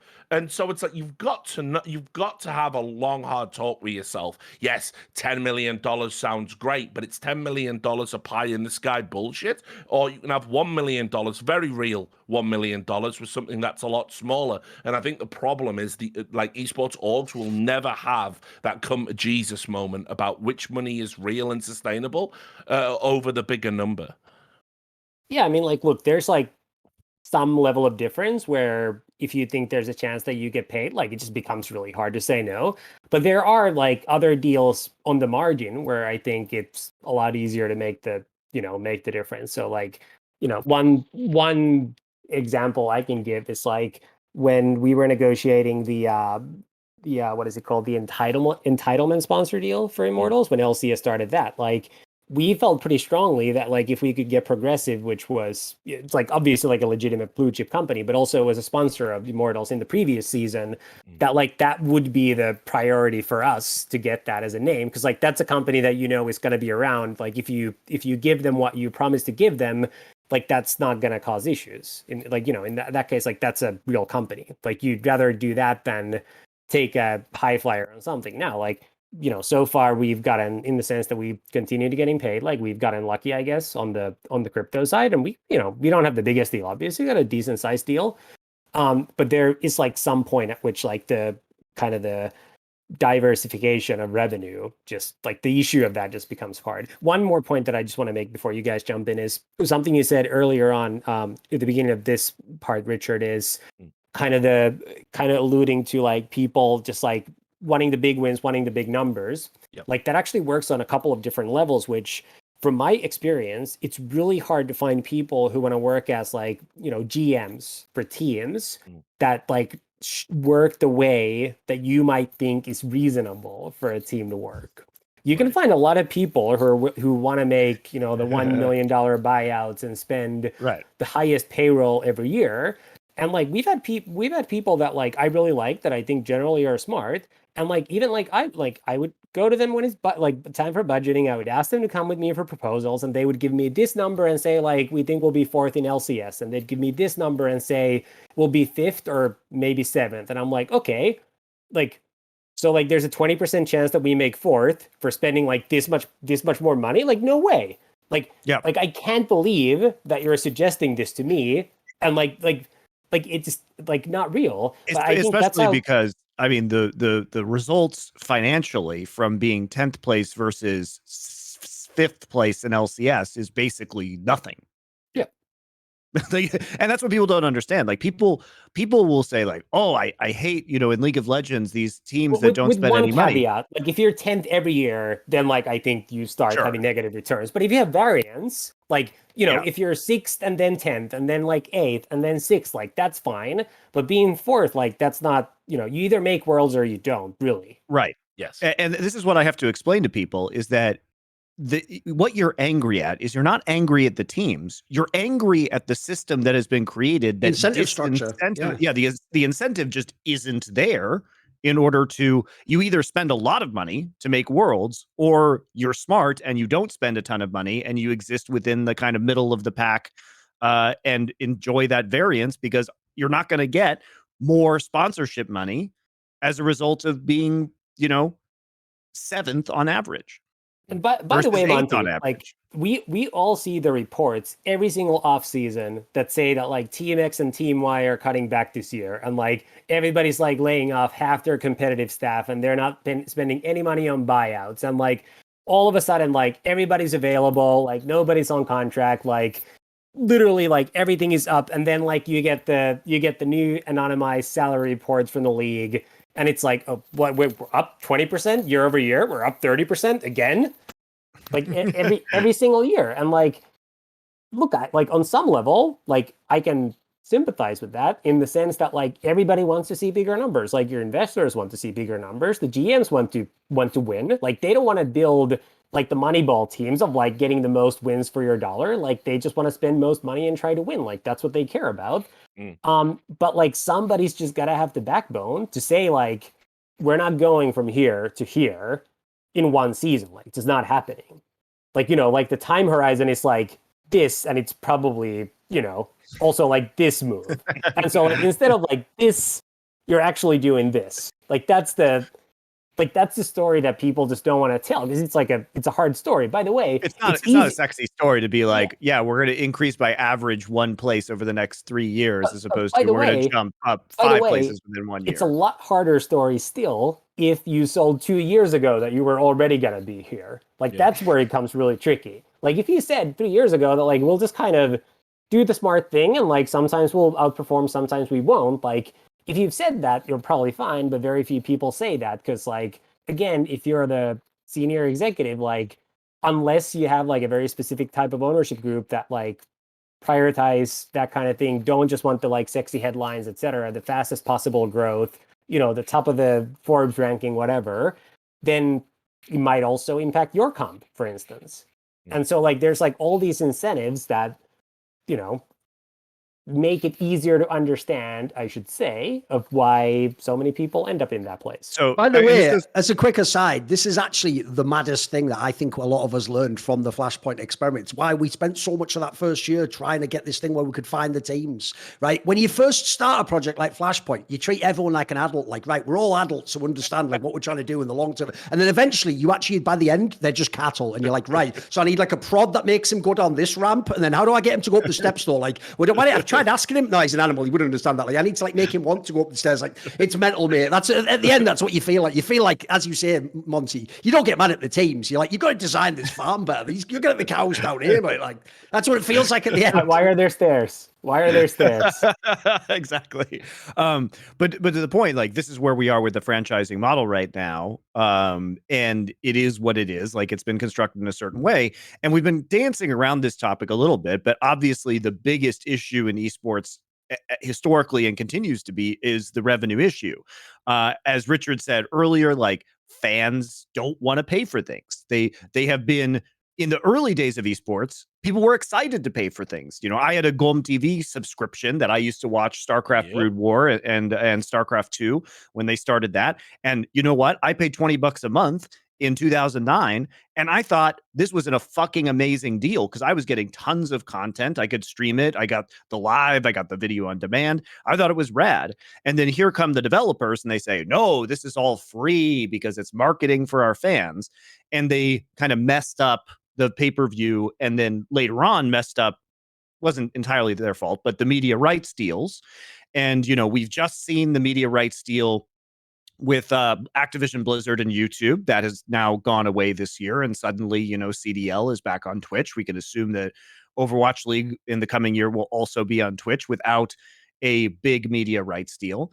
And we know that fans typically don't spend a lot of money compared to traditional sports fans, at least in the market analysis that has been done, which, you know, I take with a grain of salt. But at least in terms of the market analysis that has been done, we know that fans don't spend a lot of money on team merch compared to traditional sports fans or other, you know, they don't spend a lot of money on tickets going to live events. Tickets in esports are generally cheap or free for a lot of events.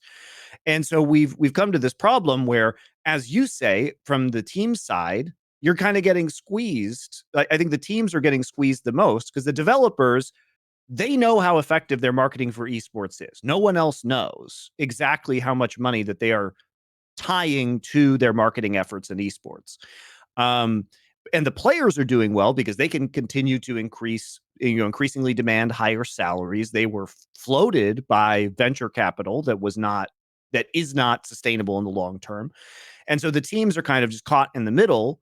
And yes, now you receive stipends from the publishers. And that's indeed the change in Valorant that's coming, is that now it's just kind of a tacit admission that this is a marketing exercise because there is no upfront fee. They're just paying you straight out of the gate in order to participate in their esport and bring your brand value and bring your expertise in running the teams. So where do you think are that was a lot, but where do you think are the biggest revenue problems within esports right now? And how do you think we should tackle some of these issues?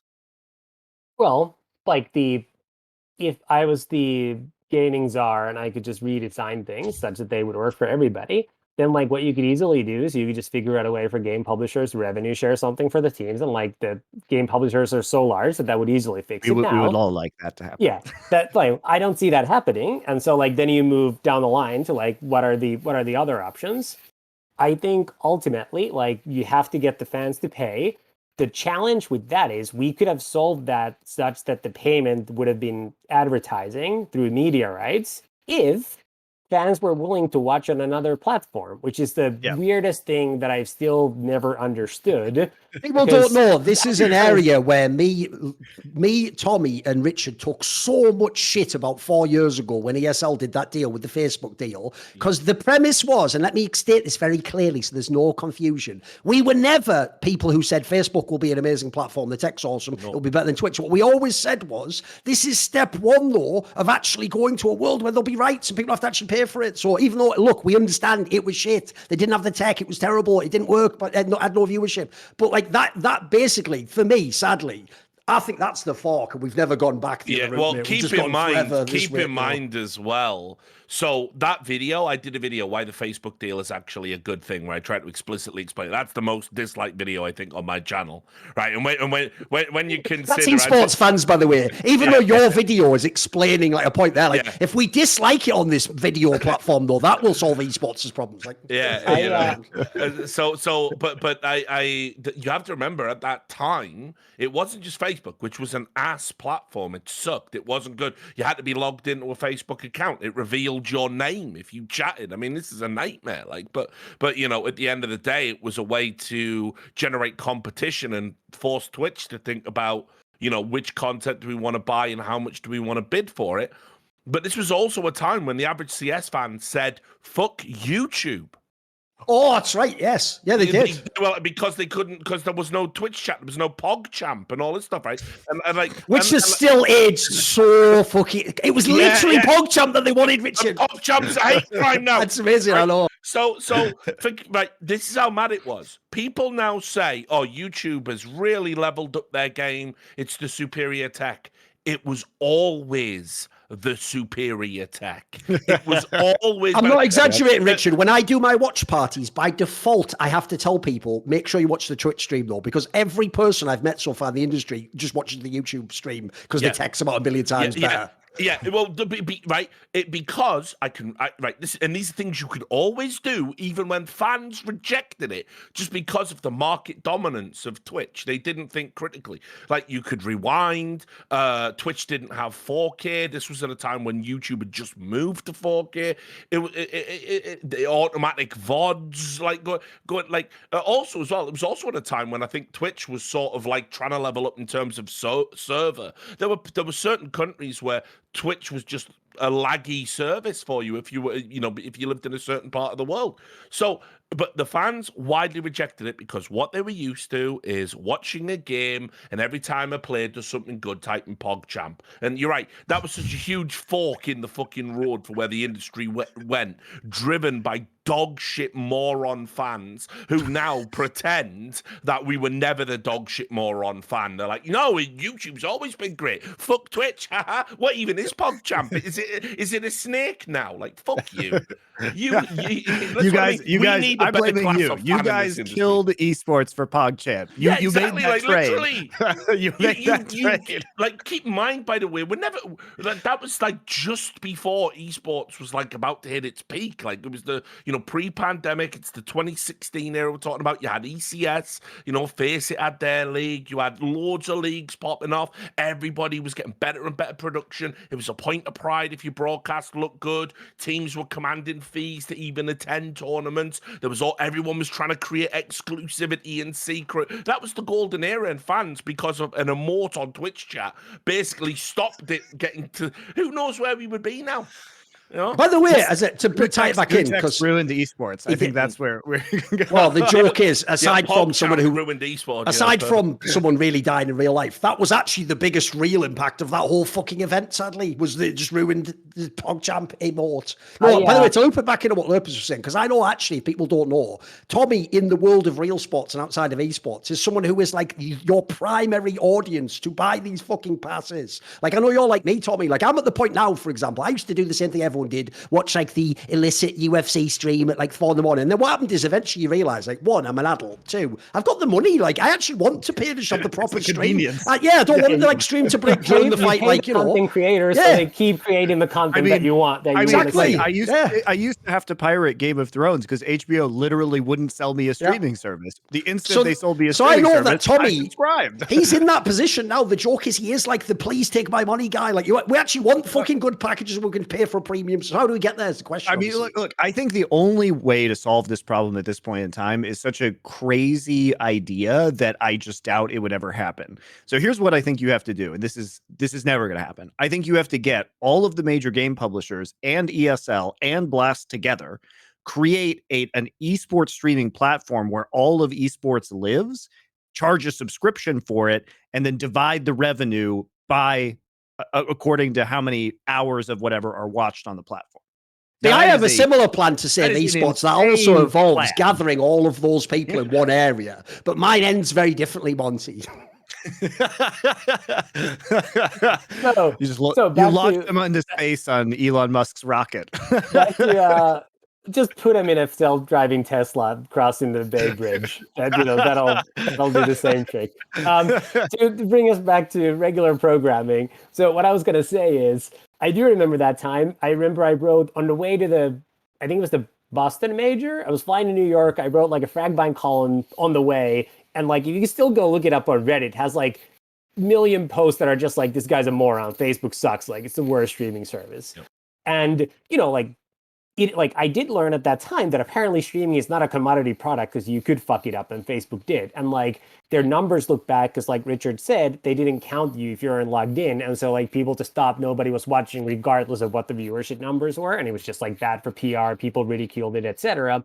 Like all these things mattered. Ultimately, though, the fact that people won't move is why nobody else will pay for streaming. Like Google or YouTube said to us in like, I think it was 2019, we were talking like early 2019, where we started talking about the Flashpoint product. They basically said like, guys, like we'll throw something like, we want this to succeed, blah, blah, blah. But like, like it's not the industry, like nobody's going to watch. And then like when Mixer spent all that money on like the kind of the influencer streamer side, and they still couldn't get anybody, like that really killed it. And now I don't know how you get people to move over. And if you don't get people to move over, nobody's paying for those rights. The only way. Think how crazy that is. That actually implies, and people haven't let this penny drop, that implies Ninja's fans aren't Ninja's fans. They're just people who are on Twitch, that if Ninja's on Twitch, will watch Ninja. What that implies is actually really dark for it's pretty dark for the fucking industry. Channel browsing, essentially, on Twitch. But the crazy thing is, like, if you're, like an avid computer user, or whichever thing you use to watch streams, like CTV or whatever,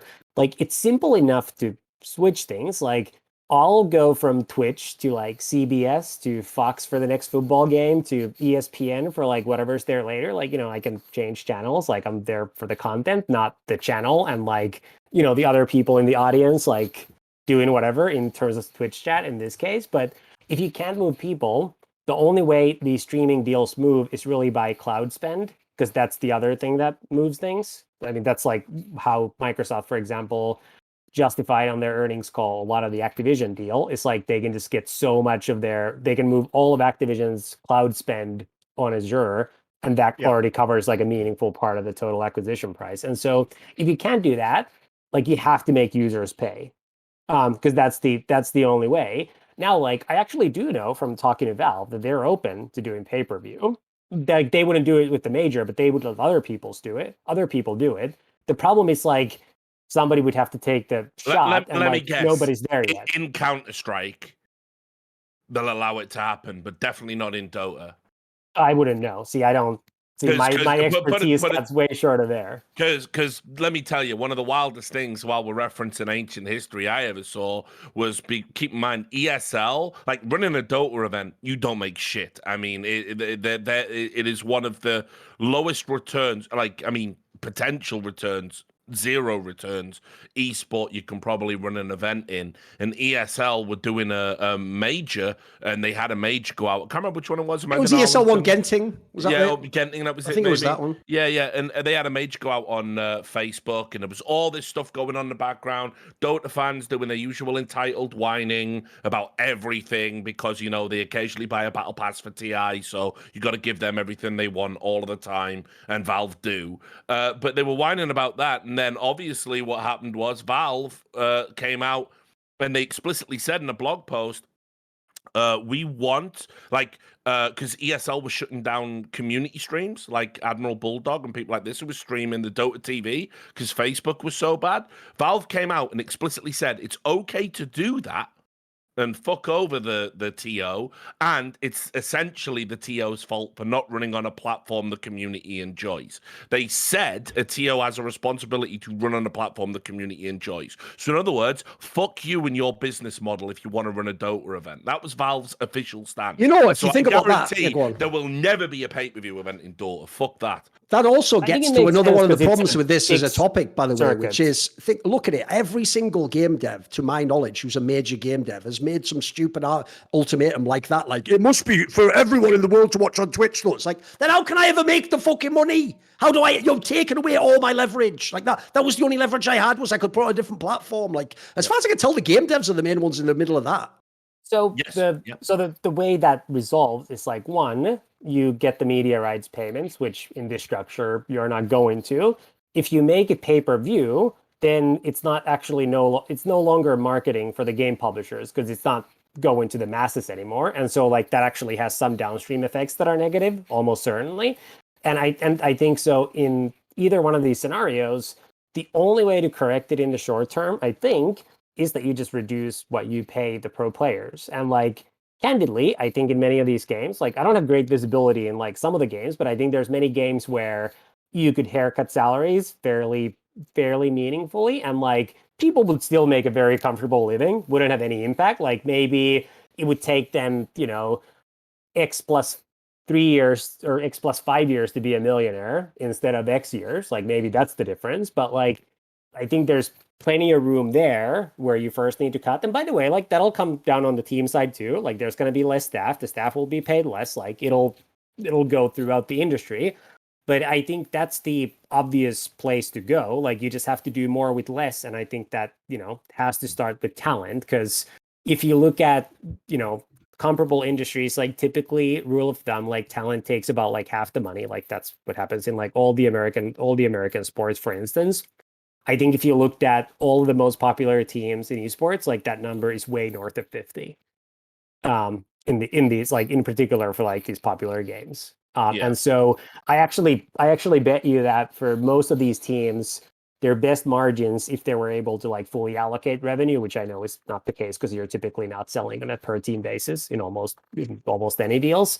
But if you could allocate revenue, I bet you in many cases the better margins you would have would actually be on like many of these smaller games that just have like Monty said, like produce like constant hours watching like Rainbow Six or whatever the case might be.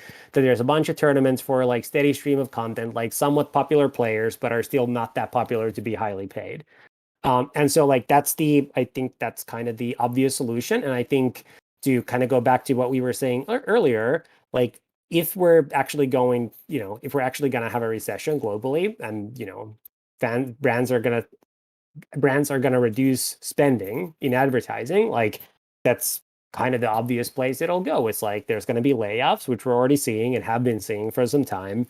Like salaries will go down. That's going to be on the staff and the players. And like, there's going to be some people who will leave, but ultimately, like, I don't know that really matters. Like, you'll be in the same place. Like, some people, like, now salaries at a high enough level that, like, you could cut them half and, like, people would still aspire to do the same. Like, if this happened in 2017 and you cut the salaries in half, I think a bunch of people would have left and it would have been hard to recover. Or, like, maybe 2016, because 2017 might have been past the kind of the investor money coming in. But you get the point. Yeah. Well, this goes back to the question, though, about where do you think, revenue can increase within this industry? Because it has been really, it's just the fans are very reluctant to actually pay for their entertainment. And how do you solve this issue? Do you solve it by just creating another, like, is it possible even to create other revenue streams? Or you think that things haven't been explored? Because right now it's like, it feels as though in most esports that are not Valve esports, you're dealing with developer handouts that they allocate according to their own discretion, really. And then no media rights, and then sponsors that may be, as you're saying, drying up and then having effects on hiring talent within the industry. I mean, with the exception of crypto, I don't think sponsorships will go down. I think, like maybe there'll be a category that won't be filled every year, but I think those will be, steady-ish flat, maybe marginally down depending on like which categories stay empty because of like excluding crypto. And then I think you'll just continue going up. So like over some long enough period of time, I think you just end up naturally catching up. But in the meantime, like if you can't figure out ways to generate more revenue out of the same assets, then like you have to spend less money for the same assets. And so the only way to fix that is on the cost side. If you can't get the financing and like, it's a tough market out there. You can buy Faceit at 2.5 times sales. Facebook. Like Facebook is maybe one of the best businesses in the history of the world, and that costs 2.5 times sales. Like it's a tough put for the teams that, according to Forbes, were 10 times revenue to raise money at, at 300% premium to what Facebook is trading at. And so, like, I just think there's going to have to be some level of pain. The level will depend a lot on team by team. Like, some will take more drastic measures than others. Like, some will be better capitalized already because they raised money more recently, or they raised more money recently than some of the others. And so, like, that's going to be a piece of it. And then also, like, there's just going to be a lot of consolidation. Like, on the tournament organizer side, I've made for a long time the point. Now, like, I'm not saying ESL is fixing it, but they're kind of accidentally ending in that place. But like, if you had like two big tournament organizers that had duopoly instead of, one monopoly and a million small ones, like you could have two cost bases doing like, for Counter-Strike, call it like, I don't know, like 100 events a year combined, including like the second tier events that are being hosted. And so at that point, if those events are marginally profitable, like you're probably making money. The part where it becomes problematic is, like, I don't know how many hundred employees ESL has. Like, I remember Duncan told me this story from like 2009, 2010, when he went to the ESL offices to do like an IEM Shanghai event. And like, he'd go there and like, he'd do the cast and he'd see like half the office playing games, and like, that would go on for a couple of days. And then like, finally he'd be like, what do you guys do? And they're like, well, like, we're like, the event's like done, we're kind of here. And then there's the next event in like October. So now we're just like, we're playing games. And he's like, well, what are you doing here? And, I'm sure that's like, that's a caricature. Like, I'm sure it's not actually like that anywhere, but like, there's only so many people that you need to host one of these events. And like, if there's many of these TOs that host like 3 events a year, like many of those people are, I'm not saying they're doing nothing. I'm sure they're doing things, but they're not doing things that directly generate revenue. And like in an industry that needs revenue generation, like that's maybe an issue. But it is, or it's a luxury, rather. It's a luxury that I'm you saying can't this afford as a purely abstract statement, so no one got crazy. But that's one area I think a market correction is welcome in esports. Is, mate, the amount of media and team org and game dev companies where when you look at the internal structure, you're like, bro, there's about like 10 times more execs than could do any of these jobs. Like, who the fuck are these? Like, is that someone's cousins just on like a 400k salary? What the hell is this? Like, the amount of times where, as you're saying, like, some of those people aren't generating anything. They're just in an office waiting for an email going, meeting at 4 instead of 6. I am playing Words with Friends. Like, that's mad. And then the joke is, in the outside of the industry where we don't know the behind the scenes, we're all going mad like, why are they paying that player 21,000 instead of 20? It's like, we're also myopically out of fucking touch with the industry. It's mental. Like, the joke I'll just throw in there is, I think the biggest indictment of esports ever is what you just referenced earlier, Richard, which is the website domain esports.com logically should be one of the most fucking sought after domains ever, and it is a perennial fucking scam honeypot for the most douchebag shithead try to like get rich quick. I am definitely a scam business every time. Like, the joke is the current people haven't even yet been exposed to be a scam. They're just stealing everyone's content. That's like the whole industry in a fucking nutshell. Esports.com is always a scam, for fuck's sake. By the way, quick comment on something that I said earlier.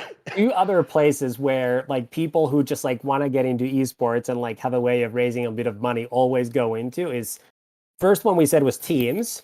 Second is hosting events. And the third one is media. Because again, zero barriers of entry. I also do love as well. And all 3. I'll always reference this till the end of time now. The joke is the shit line that was the equivalent of the elevator pitch that they used to always say for media companies in esports was, we're going to be the ESPN of esports. And it's like, even ESPN esports didn't work, you fucking idiots. Why is this industry so trash? It's so bad. Well, the thing about the ESPN is the irony of the ESPN esports was that they weren't even the ESPN of esports. They didn't do the things that ESPN does that causes ESPN to be successful. It's just mind-boggling to me. So I think somebody can still be the ESPN of esports if they do it according to the real ESPN business model.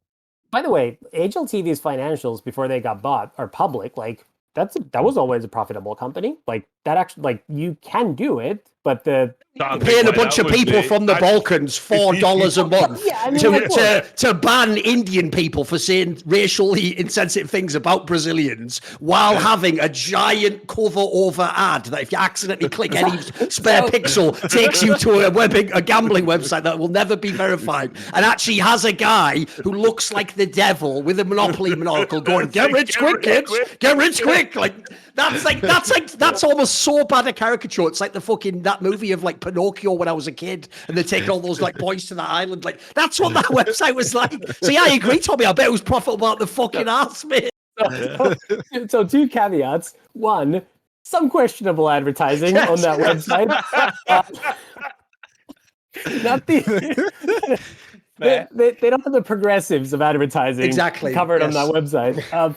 And then two, and this is the thing that nobody wants to hear, but if most of your audience is not from like the high CPM Western countries like the UK, the US, Canada, Australia, whatever, then like maybe your cost base also just like can't be from those countries. Like if you're a Counter-Strike business and most of your audience comes from, the ex-CIS region, then like probably you're monetizing at a rate, that those users monetize, and therefore you're making money at that rate, and you probably also have to pay out money in that rate. Sure. And that's the piece that I think like, people are reluctant to kind of accept. It's like a short-term reality in some of these games. And like, some games have different kind of geographic splits, but for Counter-Strike in particular, like you look at how much audience like the Brazilian stream draws every single time, like every major event, like how much the Russian streams draw, like what the audience is for the Navi game or the Furia game.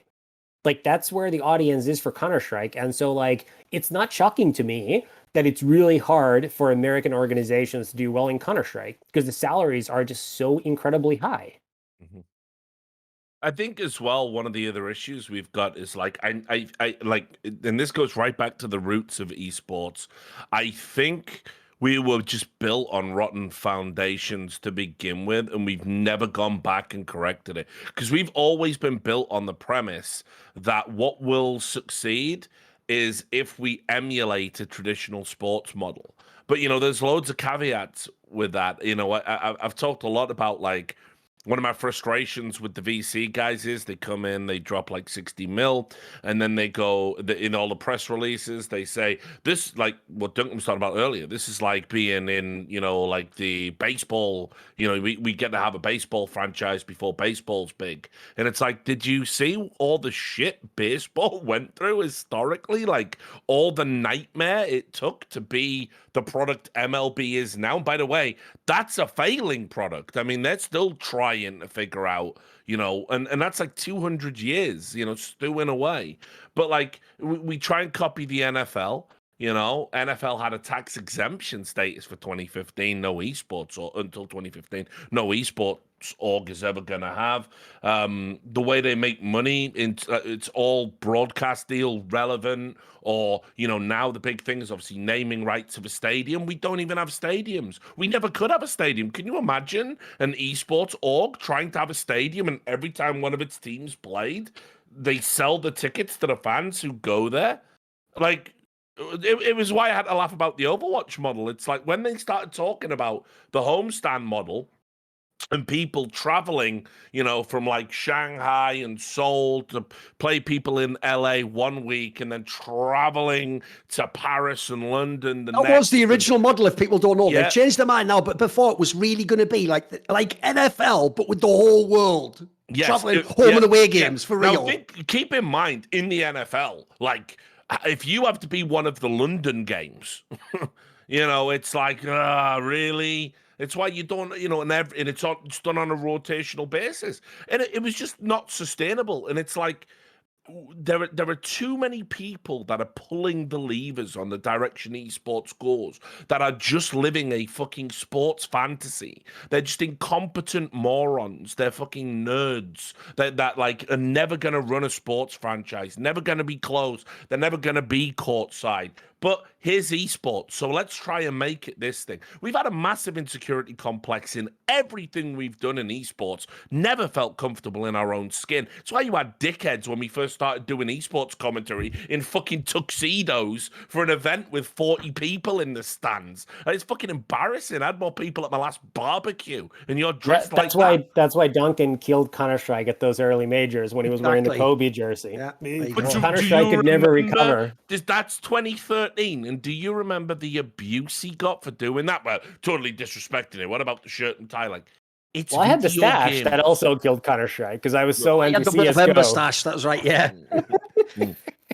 So, for me, I think one of the fundamental problems is, like, we're never going to fix the industry until we go back to basics and be like, what even is esports? It's the fundamental question. Like, what even is it? Because people have very radically different ideas, and those ideas lead to the way that we produce a product that we then monetize. And it's built on the rotten foundations, and that's why it's like fruit of the poisonous tree. Like, one thing I definitely agree with that I'd just like to add on there is that's why, to me, this is why I think I have a different perspective on the industry. Like, I think the whole sports thing's been and gone. Like you say, even sports themselves, by the way, are a dying form of media, and they're constantly, desperately, hence they're why trying to get into our shit. Yeah, hence why the joke is the NFL's trying to bring Ninja into their shit, for fuck's sake. That's how bad things are there. So I would say is I view it more as an entertainment product, and quite now that's the only way you make money anyway. I think it's more like WWE to me than an actual like sport. What were you going to say, Tommy?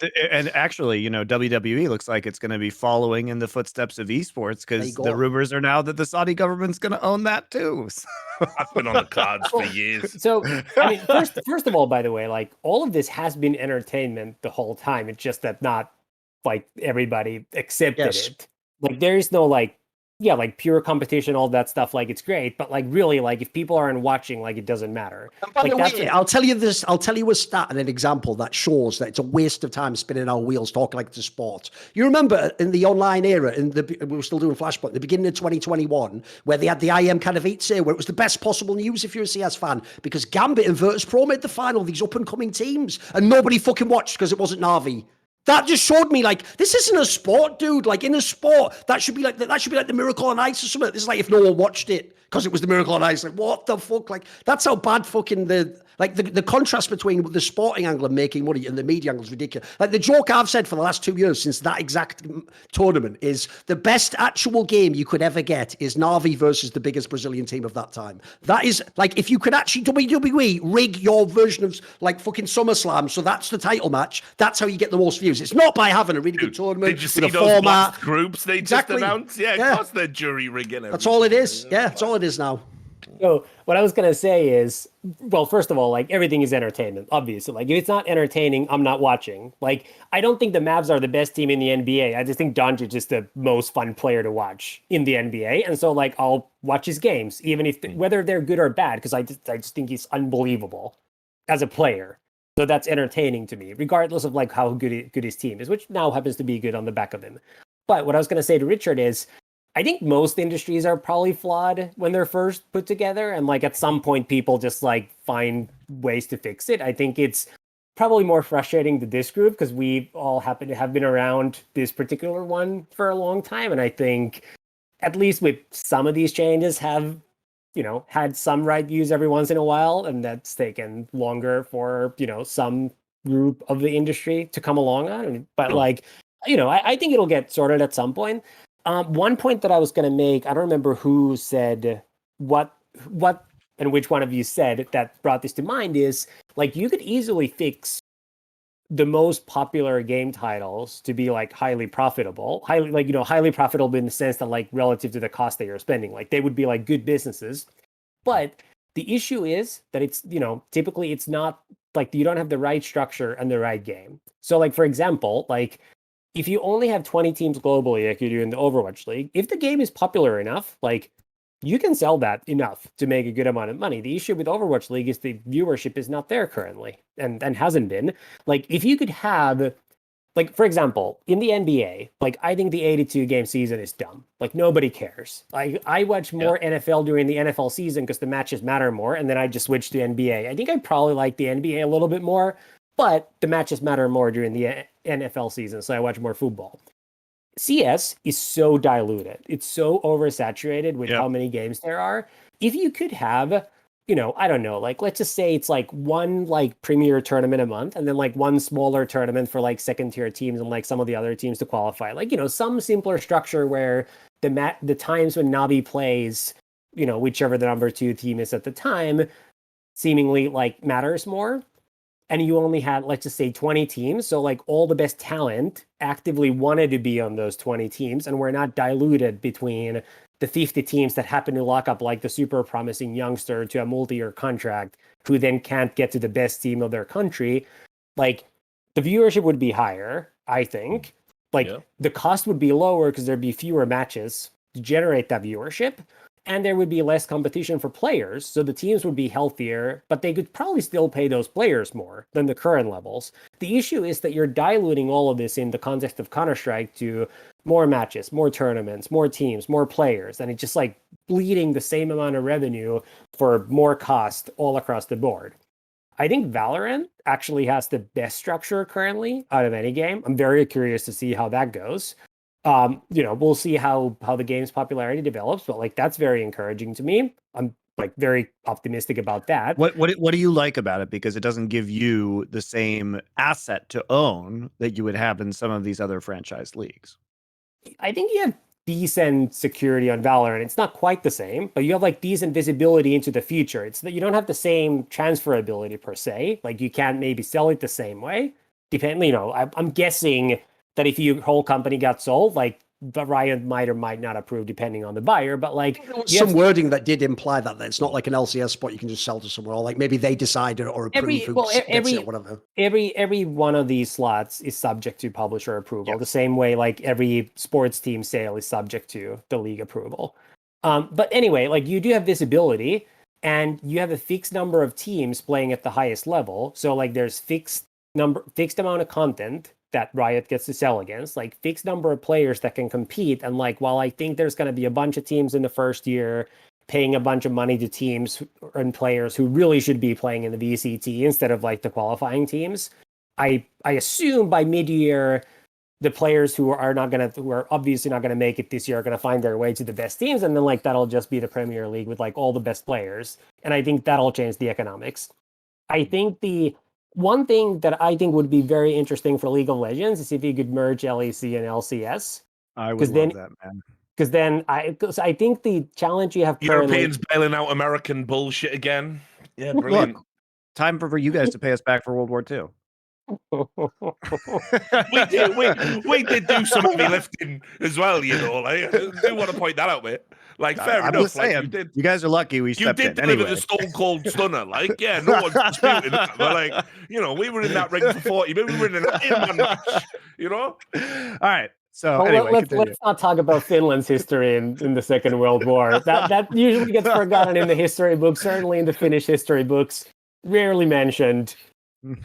No need to go there. I'm going to say is essentially in Finland in World War II is like Riot Games and how they operate their esports. You actually took an L, but you take 2 L's, spin them sideways as a W, and claim as a win. Because people don't know they actually lost ground, lost people, and they were like, "We won the war." It's like, all right, well, another shot of fun for everyone. Like, give me a break. Well, you actually missed the worst part, arguably.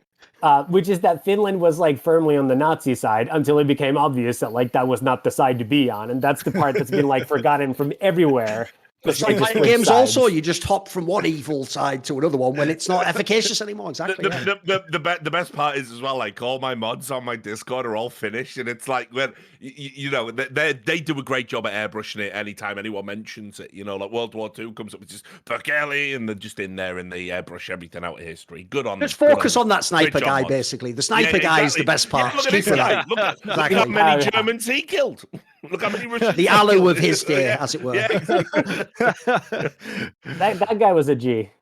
All right, what I love, by the way, if people don't know as well, he has the greatest actual caricature of what Finnish people are like as well. Because if you've ever seen, there's this guy, basically, you look it up, he's a guy who's famous for having the most recorded sniper kills in history. And someone asked him, a naive fucking interviewer, how did you do it? And he goes he does practice a lot. It's like, are you fucking kidding? What is this a real character? That's obviously not how you do it, is it? Come on. So, Tommy, do you have to get off? Hold up. I can spare a couple more minutes. Okay, good. Great. So let's talk about the LEC LCS merger that you're proposing, because this is very interesting to me. Okay.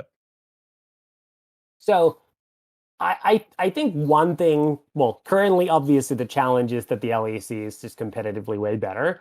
I think what makes that worse is that the US teams generally have more money, and you end up in this like weird place where, judging by some of the reported salary information and the results, the US teams are spending more money but getting worse results for it, which actually is in a weird way worse for the industry as a whole. And also, in a way, makes it harder for the average fan to be excited, I think, because you only see the end of the year piece at Worlds, and then like if Europe is way better, as has been the case for a couple of years now, then like the entire year you're kind of discounting everything that's going on the other side. Even if this year happened to be the year where everything just turned and all of a sudden the LCS teams were just like miles and miles better than the LEC teams, I wouldn't hold my breath, though I know nothing about League of Legends, so definitely don't listen to what I'm saying in that regard anyway. But I just think for the average fan to like be excited about it, like as I said earlier, like you need variance. You need people to have like reasons to speculate about like who's better, like who's doing worse, like what's going to happen here. And if you only get to see how those teams match up against once a year, like I think we've seen that it's hard for people to get excited about it the same way. Like it's like like the way the average, at least the Reddit fan, the fan whose comments you see seems to perceive things. It's like, it's like North America's like a kind of a meme. It's like the same as in Counter-Strike. And part of it is like you just don't get enough shots against one another where like even the variants might just like give you some comfort. Like, what you're talking about is something I've told Monty on Summoning Insight many times, which is essentially the quickest version is if League of Legends had the exact same teams with the exact same strength, but they just had the Counter-Strike circuit. By now it's like Cloud9. Someone would have fucked around and won like a major from NA or like a fight. Like it's just because, as you say, the variance and the number of chances would be so high. It would just happen eventually. Whereas like at the moment, essentially you have, like you say, one shot, right? It's once per year. And then they're trying to fit through the eye of a needle on that. Yeah, and by the way, like I think obviously for any game where Asian teams are so dominant, like it's just gonna be really hard to sell that in the West, because it's just like you're never gonna get like the same kind of coverage of those players. Like you're not gonna get the same kind of interviews, like commentary, like. You're not going to get like, you might get something translated, but it's just like not the same as somebody making a comment on a live stream before the game, after the game, etc. And so like, I think it's hard for fans to get excited about it the same way. So I guess like that's one caveat that is there for League of Legends in particular, is that like Asia just happens to be so much stronger. And for the West, it's just, you just don't get the same kind of coverage. But to go back to not my idea, by the way. There's many other people who have had this idea before. Sure. It is a good idea, I think. Yeah, but I think it would be interesting. Like, I just think it would be better for everybody. Like the quid pro quo would be that I think the North American teams make more centrally generated revenue, because there's just like more media rights revenue, more sponsorship revenue, etc. in North America, and so like you would kind of be trading the better teams for but lower revenue into like today worse competition, whatever, but more resources, which makes competition for players tougher in that context, but more revenue. Like I just think. By the way, this is essentially a discussion that we had over the last couple of years, that Monty had his own ESL Facebook experience, which was the reason why Monty, sadly, he made the mistake, this, Richard, when all that stuff about the Super League was happening in European football, which, by the way, is probably by consensus the least popular, like, possible decision ever made in the history of European sports. Monty was trying to do the abstract point of like, but wouldn't it be great to have a giant Super League? So the problem is, Tommy's also on the same train. If you know this one, Tommy's on the same train. He also agrees if you had like a Super League that would be the best. But remember, fans, we're not talking about. Yeah, but the problem is, we're not talking about the literal Super League. We mean for esports. We don't mean Stoke football can't play anymore or whatever. Okay, because I liked the Super League for football. I did too. Who cares about the shitty local football teams? Nobody. I might watch football if we got the Super League. I don't give a shit about the fourth best Spanish team or the seventh best Italian team. I will never watch those teams play. Exactly. That was my Never. point. I was like, maybe I would actually watch this sport in this case. Yeah, and then let's Correct. fast forward 50 years when the Super League has like 6 teams that dominate at the top and actually really good reserves, and they go, hey, we should break away and make our own Super League. And then, I'm down, man. Yeah, and you'll be there as an old man going, just think about it. Only the best teams would play. Exactly. Yeah. Ecosystems. Who needs that? Unfortunately, I'm willing to go to the nth degree on this one. So. Yeah, I know. Like, fuck's sake. But the point is, actually, as you can see, the joke is that is what people in League of Legends essentially want, Tommy. Like, if people don't know, I've made this point many times. What really showed me that like the business side doesn't make sense to the same degree in Europe was when G2 was the #1 European League of Legends team and they wanted to apply to be in the fucking NA franchising and just give it all up and go over like that's the fucking canary in the coal mine right there, guys. Well, it's also that what I want is not only the combination of LCS and LEC. I want a consolidation of all leagues into like a 20-team actual like global league, because I do think that's the sorry to cut you off, Monty, but that was the thing that I was going to say right before, which is that I just think the one benefit that esports has over traditional sports is that it's digital and like nobody is a fan of like whatever shitty teams from their hometown. Like I have a hockey team from my hometown that I like still kind of follow because I just like grew up going to the games with my dad. Like you don't have that, and so why try to force it to be about like this region, that region? Just like put the best teams together. Like let people root for those best teams because they are not tied to whatever. Like you actually do get a chance at a reset that allows you to do that. By the way, this is an area where fans are lost though as well, because fans famously, the LCS is the best example ever of this. Every year, LCS fans gaslight their own players in NA and the team orgs in NA that all they really want is to cheer for North America and that they just want North American talent and play. And then the joke is at the end, they just wanted what you're talking about. What they really want, Tommy, for real, is like a Team Liquid super team, but that just wins though. That's all they really want. They don't give a fuck if anyone's from North America in the team. If you just said, which do you want, like this player from your country? I mean, by the way, that doesn't. There's another thing we can stop right now. Geolocation doesn't work for continents, you fucking dickheads. Like, as Tommy just said there, he didn't go, anyone who's Finnish who plays hockey, I just support them. He said his hometown. You're doing it like NA. Like, you can't be like, I'm from NA geolocated. Like, what? Does that third of the world? What are you talking about? Like, so that's why I actually think even fans buy into the sort of sports way of framing it when that's not what they want. What fans want is, they just want someone who's in the LCS league to have a chance versus LCK. They don't really care who's on the team.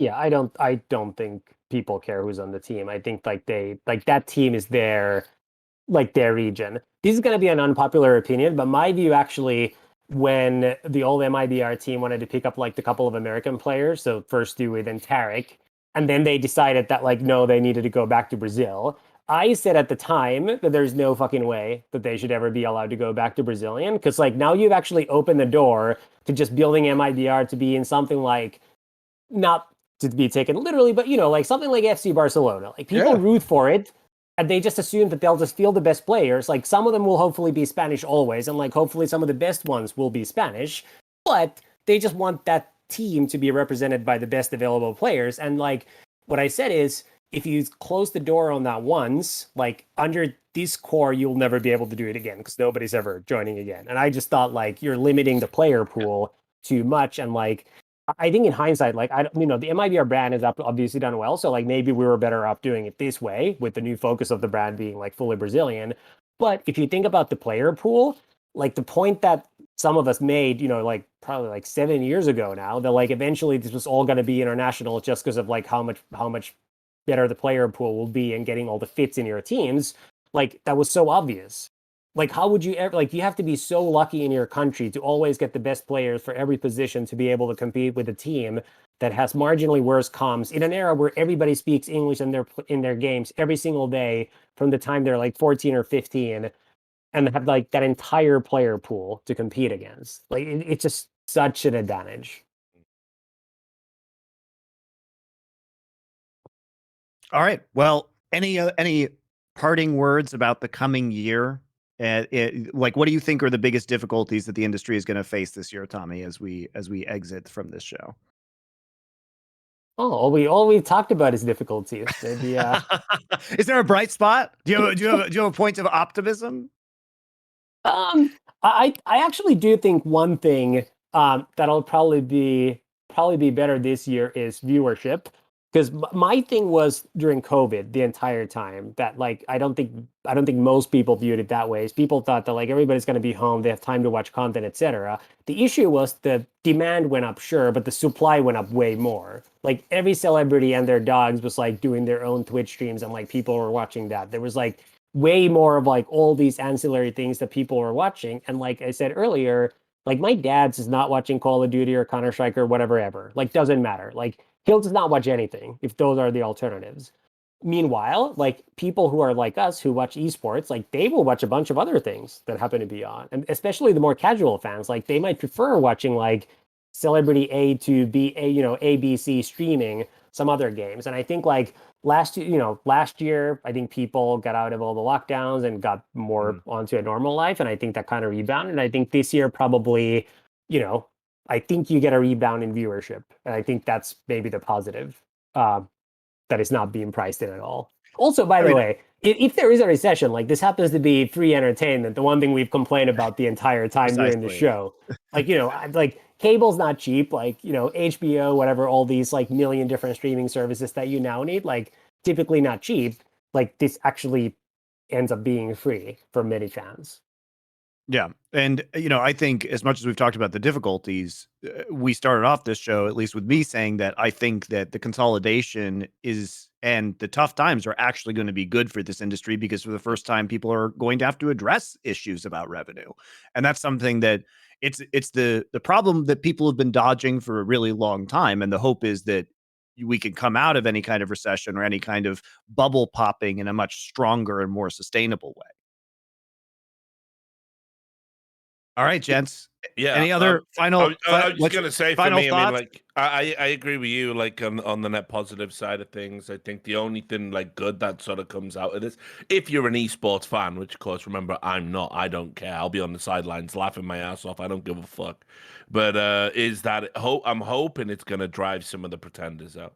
I think we've still got way too many grifters and bullshit artists, many of them in like senior executive positions because they've come from like real world business, real world finance, and they've finessed esports owners and endemic people into thinking they're going to be successful, they're the right person for the job, and they'll fuck off. Once the gravy train has arrived at terminus, that's it. They'll be away.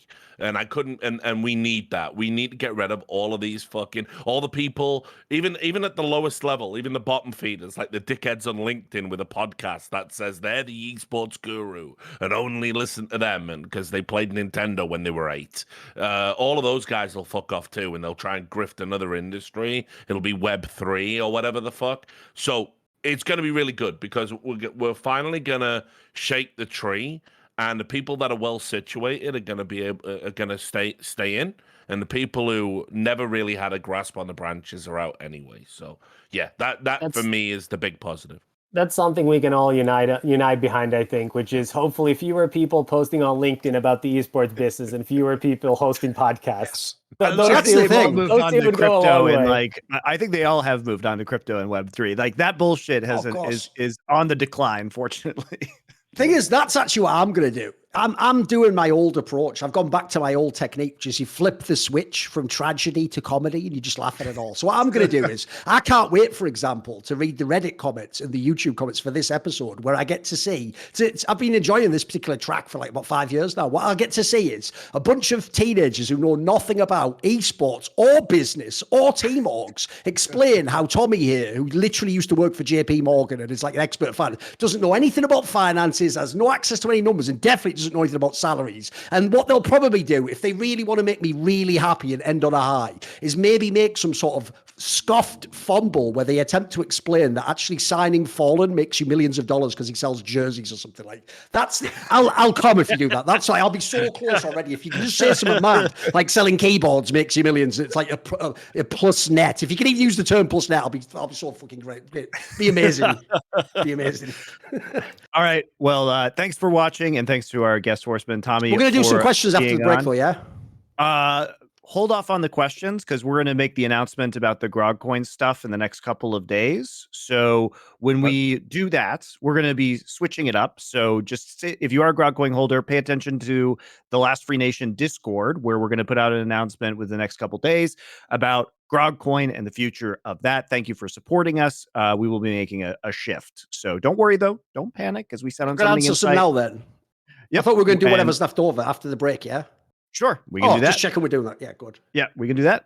So thanks a lot, Tommy, for joining us. Appreciate it. Thanks, fellas. And we'll be back after the break. Catch up, brother.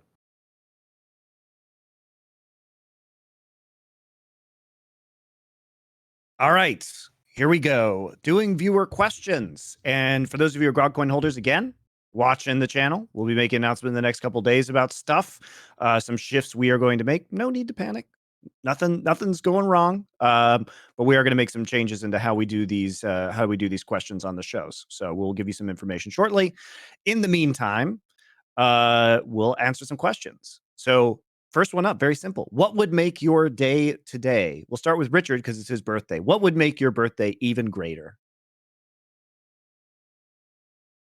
Complete financial independence and just living in a log cabin in the middle of nowhere, not having to deal with the internet or esports bullshit.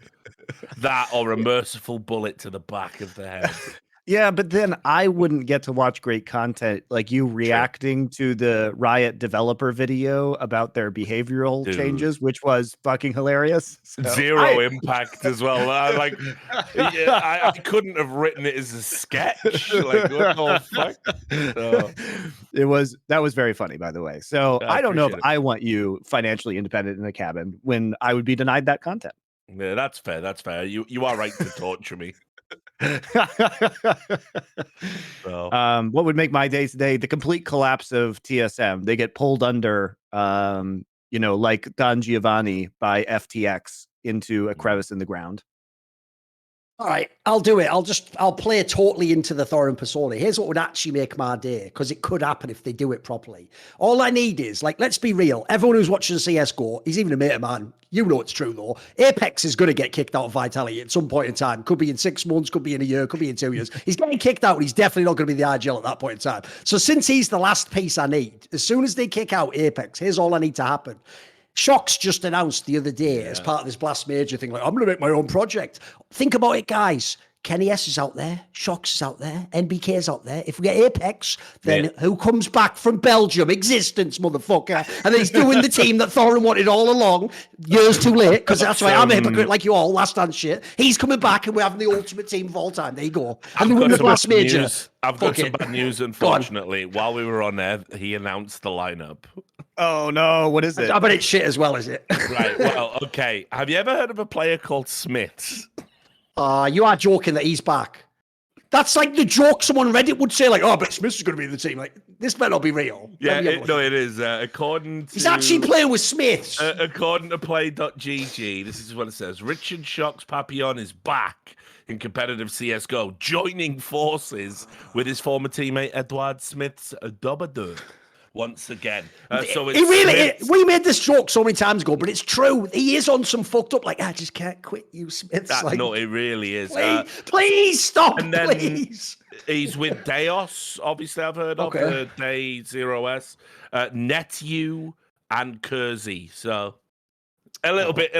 Guess my day's not getting made then, is it? Just to piss all over your dreams, but there you are. It wasn't my fault. I didn't pick Smiths. Blame your boy Shox. All right. He's relapsed on Smiths as well. I know. Fucking come on, mate. You had a good few years without him there. What are you doing? You always go back down this route. Shox. Just get it sorted out. One of our favorite fans, architect of Korean esports based Joe Marsh, asks, what must Simple accomplish to overtake Shroud as the GOAT of FPS? Do you know the best part about that was? Stupidest things. No, but here's the best part. The best part, if someone's already seen the original video Richard did about that, is just because that's who Freak is. And by the way, me and Richard like Freak. He's actually a cool guy. He just is, by the way, though, exactly what you'd like. Like all the upside that you'd say about him, like he's just like a soldier, just do what you say, like run through a brick wall. Yeah, unfortunately, he has a fucking massive, juggernaut head to run through that wall. Like, he's just not a super cerebral guy. So I even know what he means by that. Like, I know what he means is like in some scrims, Shroud did some crazy shit. But here's the worst part, Monty. He's actually doubled down on that take and even started trying to quote stats like one match and a BO1 at an ESWC to be like, I'm just saying Shroud over simple. Like, he's not even now saying like could have been. He's actually saying like is better. So that whole thing is such a weird thing. And the problem with it is, like I say, because me and Richard actually sort of like Freak, it's really awkward because I'll tell you what, if that was one of those players I fucking dislike like Nico, I'd be up there and I'd be on like our 7th video. But sadly, I'm almost trying to just give that one a wide berth back and it's too embarrassing. It's too embarrassing. I've got him coming on the podcast. I'm gonna call him on that. But the topic of the show is it's gonna be where's the line between like, being a good loyal guy and a good teammate and having a good attitude and actually being like an enabler for all of the worst excesses. Okay, that's a good angle in like of his career. Yeah. So basically, like we're gonna get into it. I told him like basically like let's take the gloves off, have a good sparring session, no hard feelings at the end. So we'll see how it goes. Oh, fair play. That one did crack me up, though. That wasn't a minute. By the way, as well, also props to because if you notice on our content, is how you know we have legit fans. It's always the same, like 4 fans that ask the best question. Like, that question's fucking sick, isn't it? It's actually just a fucking banger. That's like a carve level fucking question almost. All right, we have, and people's names are getting good too. OMG, the changes MSI Swiss style. Would you be able to throw the ring into Mount Doom? Probably not. I would become Sauron. You know, the problem I've always had with that one is when they say that line that Boromir says, like, but why can't we just use the tool of the enemy? I did sort of always think like they never really did give a good answer for that, because the one weird part about that is, remember, they try to imply that anyone would just be corrupted, even Gandalf, fucking Galadriel, or they just imply that anyone would have to inherently be made corrupt by this technology. Whereas the one thing I always did find weird about that is, as far as I know, there is no technology that has ever existed that just has to corrupt you. Like, one of the cool things is, put it this way, I'll even tie it into what we're talking about now. When people find out in the next few weeks what we're going to do with the Grog coin and how we're going to make sure we take care of all the people, we didn't have to do any of that. We could have just fucked people over, and we're not going to. We're actually going to like take money out of our pocket basically to fucking put people right. But so the point is, I think that's like cope. I don't think people have to be inherently evil because like some mad tech exists or whatever. Like, so I always thought that part was like the flaw in that story. Actually, it made it a bit implausible. Yeah, but the ring was right. So the whole premise of why it corrupts you, right, is because the ring is obviously it's forged from all of Sauron's like personality traits. Sure. And so it's sort of eternally bound to him, to the point where even when he was in a period of like borderline non-existence, the ring was still sort of like Smiths and Shocks in a way. It was always trying to get back to its master. You know what I mean? So obviously, like, that's the point, that eventually, like, you are going to be an unwitting pawn in delivering it up. It was like when Smeagol and Deagle had the fight. See, in this scenario, Richard, the actual ring is the AWP in Counter-Strike, because Shocks inevitably gets drawn to use it, thinking, I could use the tool of the enemy, and then it just draws him back to Smiths over and over again. Yeah, exactly. The true master of the AWP. I think none of us would be able to throw the ring into Mount Doom, because we know that we exist in the corrupt industry of esports, and yet none of us can escape its allure. So yeah, I'll just say this: if any one of us was going to throw it into Mount Doom, it would be me. Right? Okay. Like, it would be. I'm definitely the closest. But I also think, like, fuck it, I'd roll the dice. Like, it's my turn. Why shouldn't I have a exactly? Go? I know. So I would. But I would have got right up to Mount Doom. I would have done it right at the end. You guys would have just been like, yeah, fuck it, let's raise an army and Gondor and see what happens. Like, it's what would happen more. I think at the end, as no matter who of us is trying to throw the ring into the thing, at the last second we'd think twice. But then Nicola Nyholm would jump out and go, no, give me the ring, I must have it. And then in doing so, he would fall in, and unwittingly, that was why he was allowed to continue in the story the whole time, because you can never know what part to play we all have.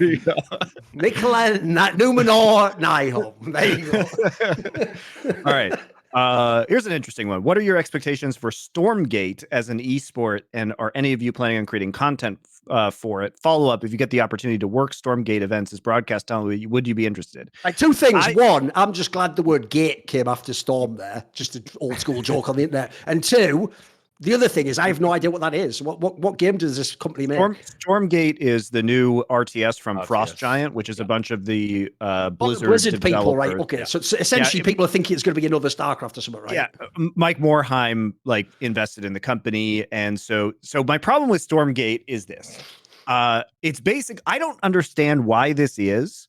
But when you work at Blizzard, apparently, you're actually physically incapable, even after you leave Blizzard, of doing anything that's not Diablo or StarCraft or Warcraft.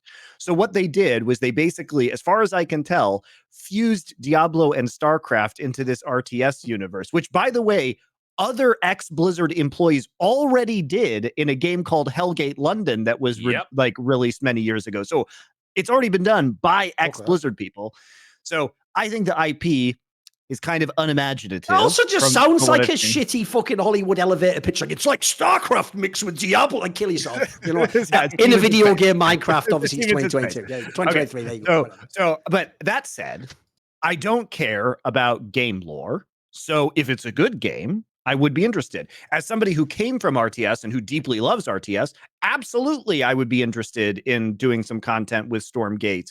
I think it's unlikely to happen because Tasteless and Artosis are basically hard locks to be the faces of that game. They got a especially because, right? Is this part of why Artosis also has left Korea? Is this implied that's part of the? No. I don't think so. It's just a separate thing, right? That was something, but apparently, they are going to be there's going to be a Stormgate tournament. Oh, okay. Oh, yeah. I mean, they already have full-time esports employees who work at Frost Giant, and one of the people who works at Frost Giant is literally Tasteless's mom. So, gonna go ahead and guess that my opportunities in that game may not be incredible, but they're also the greatest RTS. Still going to demand first-class flights in it, though. But sorry, mom, I'm going to play hardball on this one. Do you know who I am? So, anyway, I'm excited to see where Stormgate goes. Obviously, I've been more involved in the Immortal Gates of Pyre stuff, which is another upcoming RTS title that I think, interest in as well. So I like RTS games, and yes, I would be interested. How about you guys? Yeah, I mean, for me, I'm just interested, more for I have no interest in the game or the project. I want the studio to be successful because, by all accounts, the people that left were people that had sort of, it wasn't like the worst Activision people got out before the hammer came down and they made a studio. It's it's the good guys got out and made a studio, basically. So I want the studio to succeed, obviously, and make good games.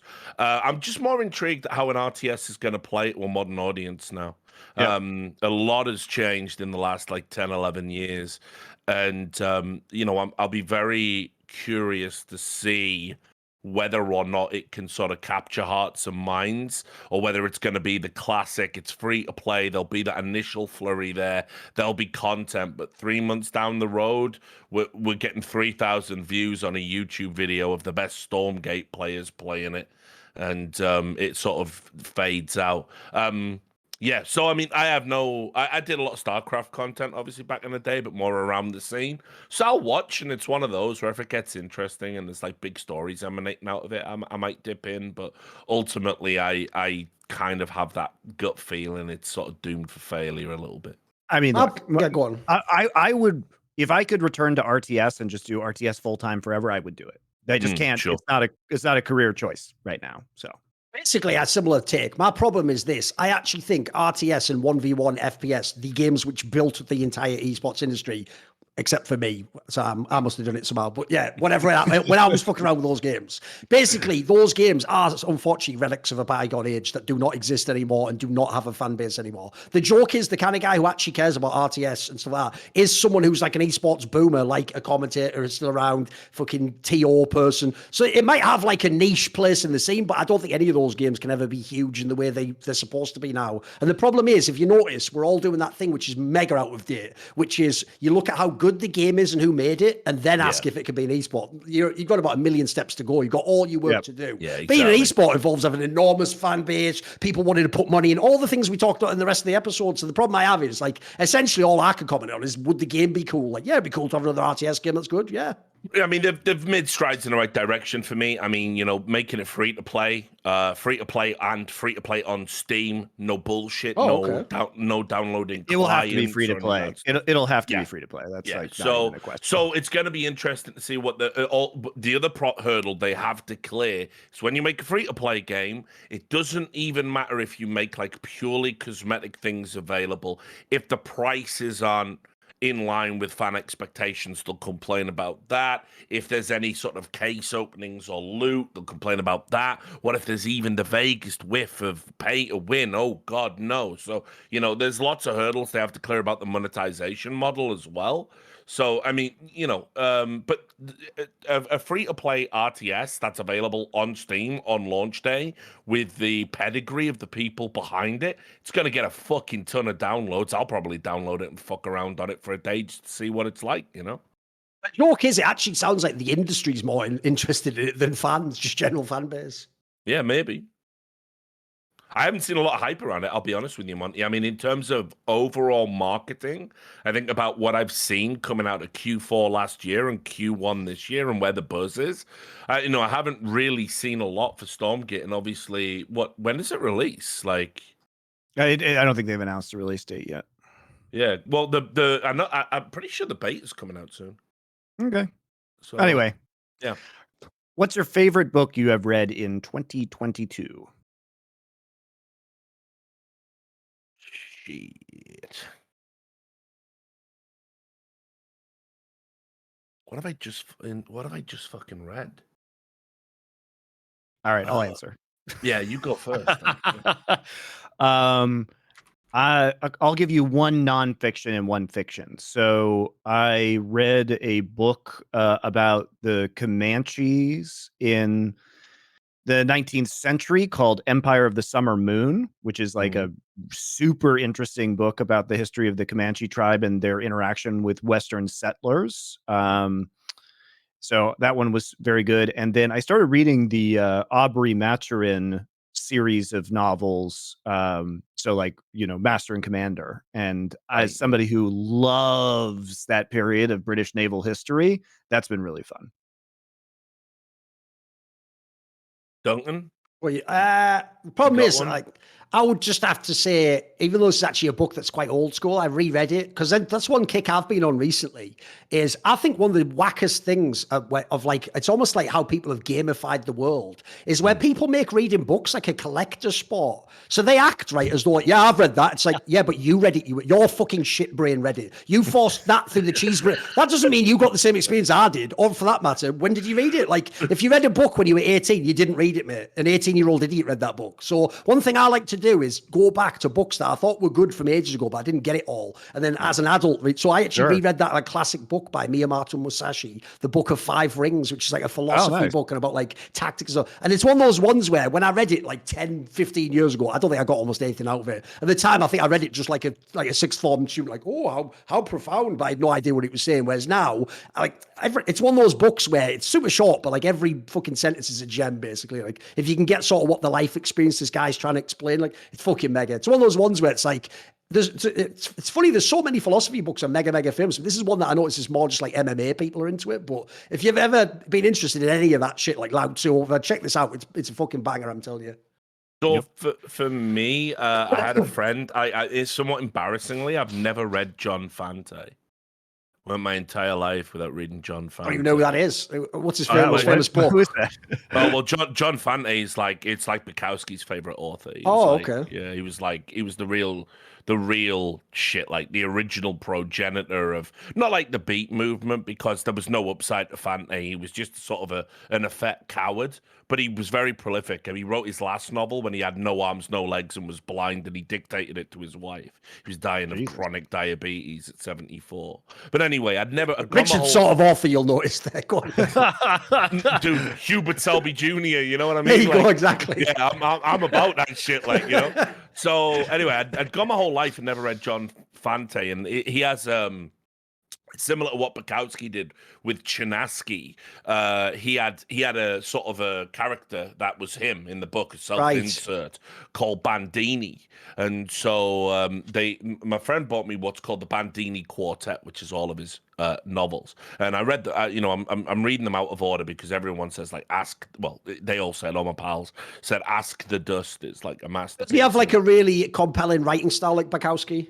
Yes, yeah. Because people don't know, by the way, if you're a random person in the chat, if you're one of those people like, I don't really like to read, you'll probably like to read Bukowski. Just pick up like a random book. It's just all like super raw, like real anecdotes of life. It's super easy to read as well. Probably one of the biggest selling points, right? Yeah, exactly. It's like got that very minimalistic style, like he like and probably a bit more like upbeat in areas than Bukowski was, but yeah, I mean he's just great, and so I read that, and that was like 100% definitely worth the recommendation. Even though it was written in like 1939 or something, it feels very fresh still, which is And then for the non-fiction, I probably already told you guys. We might have talked about it last time. Definitely the best book I read last year. It was a book called Blood Royal, which is about the first ever forensic detective in medieval times. It's cool. It's a true story. A guy called Guillaume de Tignonville, who was the provost of Paris, and it talks about how he went to solve the murder of it was like the brother of the King Charles, and it's used. The historian, this guy called Eric Jaeger, and he went back. He discovered old documents in like a hollow wall in a castle. And it was Guillaume's original notes of the case, and he went back and forensically reconstructed his investigation, the murder, who the likely suspect was. Read that. And is the idea that he's some sort of name of the rose book. type guy doing sort of like a modern approach to being a detective, but back then, is that the premise? Yeah, you can see, for example, where I don't want to say Cadfael, but yeah, obviously Umberto Eco, Name of the Rose, things like that. Right. You can definitely see. Yeah, sounds good. Yeah, it does sound good. All right. Would you rather be the GM or head coach of an NFL team? I would say GM for me personally. I think it's easy. I would take GM in an instant. Like, I've always thought the maddest thing about the NFL since I started watching it is that almost no other team ever does let anyone have the Belichick control, because like that is the most OP part. Think about how many teams, right? The problem in the team is the coach has a vision. I want to win this year or next year. The GM has a vision. Well, in 10 years, the draft pick, like that. Half the problem with the NFL is that they're not on the same page. The joke of the Patriots is, after he's finished cocking whoever the fucking offensive coordinator is, Belichick just does whatever he wants. He's just God, isn't he? He's like, he actually is like the God Emperor of fucking NFL. So it'd easily be GM to me, because I actually think it's the most rewarding thing. I was going to say, when Tommy was on earlier, when he made that point about people, he was very kind in his euphemisms, where he's like, how you hire people and they just want to do the biggest buyouts. I think that's nearly everyone who's in a GM and management position in esports. They all are LARPing that they're the guy who's on the Yankees making all the obvious fucking signings like A-Rod and fucking Jeter, and they're like, just pay them anything, we're going to win. I'm a genius. Meanwhile, real sports GMing, if you don't know, I'll give you an example. My favorite of all time is a guy called Donnie Walsh, who used to be the Packers. No, sorry, I'm missing all the P names here. It was the Pacers, the NBA team from Indiana. For about 20 years, he was the GM of the Pacers. Now, you might think, they didn't even win the title. That's the point, because that's not the job. What this guy did, you can go look, is he just did the most amazing jobs, like drafting people, sell them at the right price. If they go elsewhere, they're average, but you sold them for a good amount, you get a player here. It's like, he just did like the actual game of GM, and it looks super fascinating, because in that scenario, essentially what it's about is, did you just do the right decision? It's not about like, but he got this player and they won the title. Like, spoiler, if the Rams didn't win the NFL last season, they'd look like morons. They just blew all the fucking money out the walls, didn't they? Salary cap out the arse. Like, that's not even being the best at your job. You just happen to win out the three people who had unlimited money, basically. So I think GM, I think it's a mad underrated job, and it's why I can totally see why people like Cassard push so hard that they should exist in esports. It sounds like a really fascinating like element of control and like building a bigger picture. I think it's really interesting. Coaching's way less interesting to me.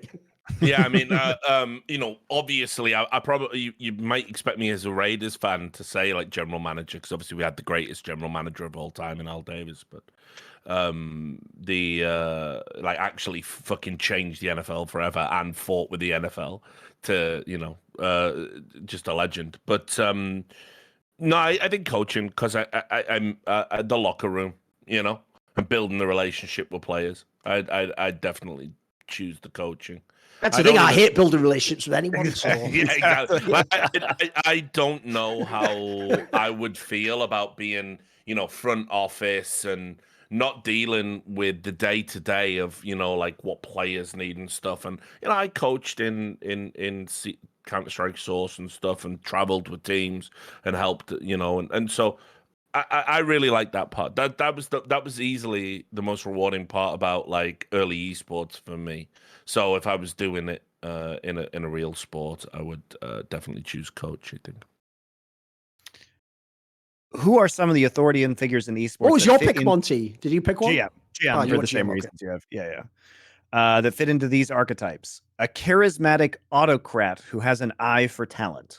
Who would you say a charismatic autocrat who has an eye for talent is? In esports? I mean, it would probably have been like Carlos or something, right? Sure, yeah. It's not a long list on that one, because essentially what I've picked there is, if people don't know, by the way, the joke is Carlos just GM'd his own team while owning the team and running the team. Like, he lived the fucking dream. That's why I thought he really did think he was untouchable, didn't he? Think he could get away with anything. So I think Carlos is a good shout for that. Yep. Next one. A kind-willed leader with a strong sense of duty, competent but lacks ambition. Ooh. Look, mate, esports is pretty thin on the ground for kind leaders. I fucking hell. I'm competent at that. Bloody hell. Who's it going to be? Man, that's like super tough. Because here's what's sad. Until you actually said the competent part, I actually would have said the guy from ESIC, but the competent part kills that. But the thing is, it lacks ambition is the key part as well, right? Even though people are going to say it's because he paid you and Monty money, Thorin. I think Jack from Cloud9 is a pretty good shout for that one. Yep. Yeah, I think Jack is pretty good. I think Victor from Team Liquid, when we say lacks ambition, I mean, it's the ambition not like part kills it, unfortunately. I don't think that can work. We can't do all that. Right.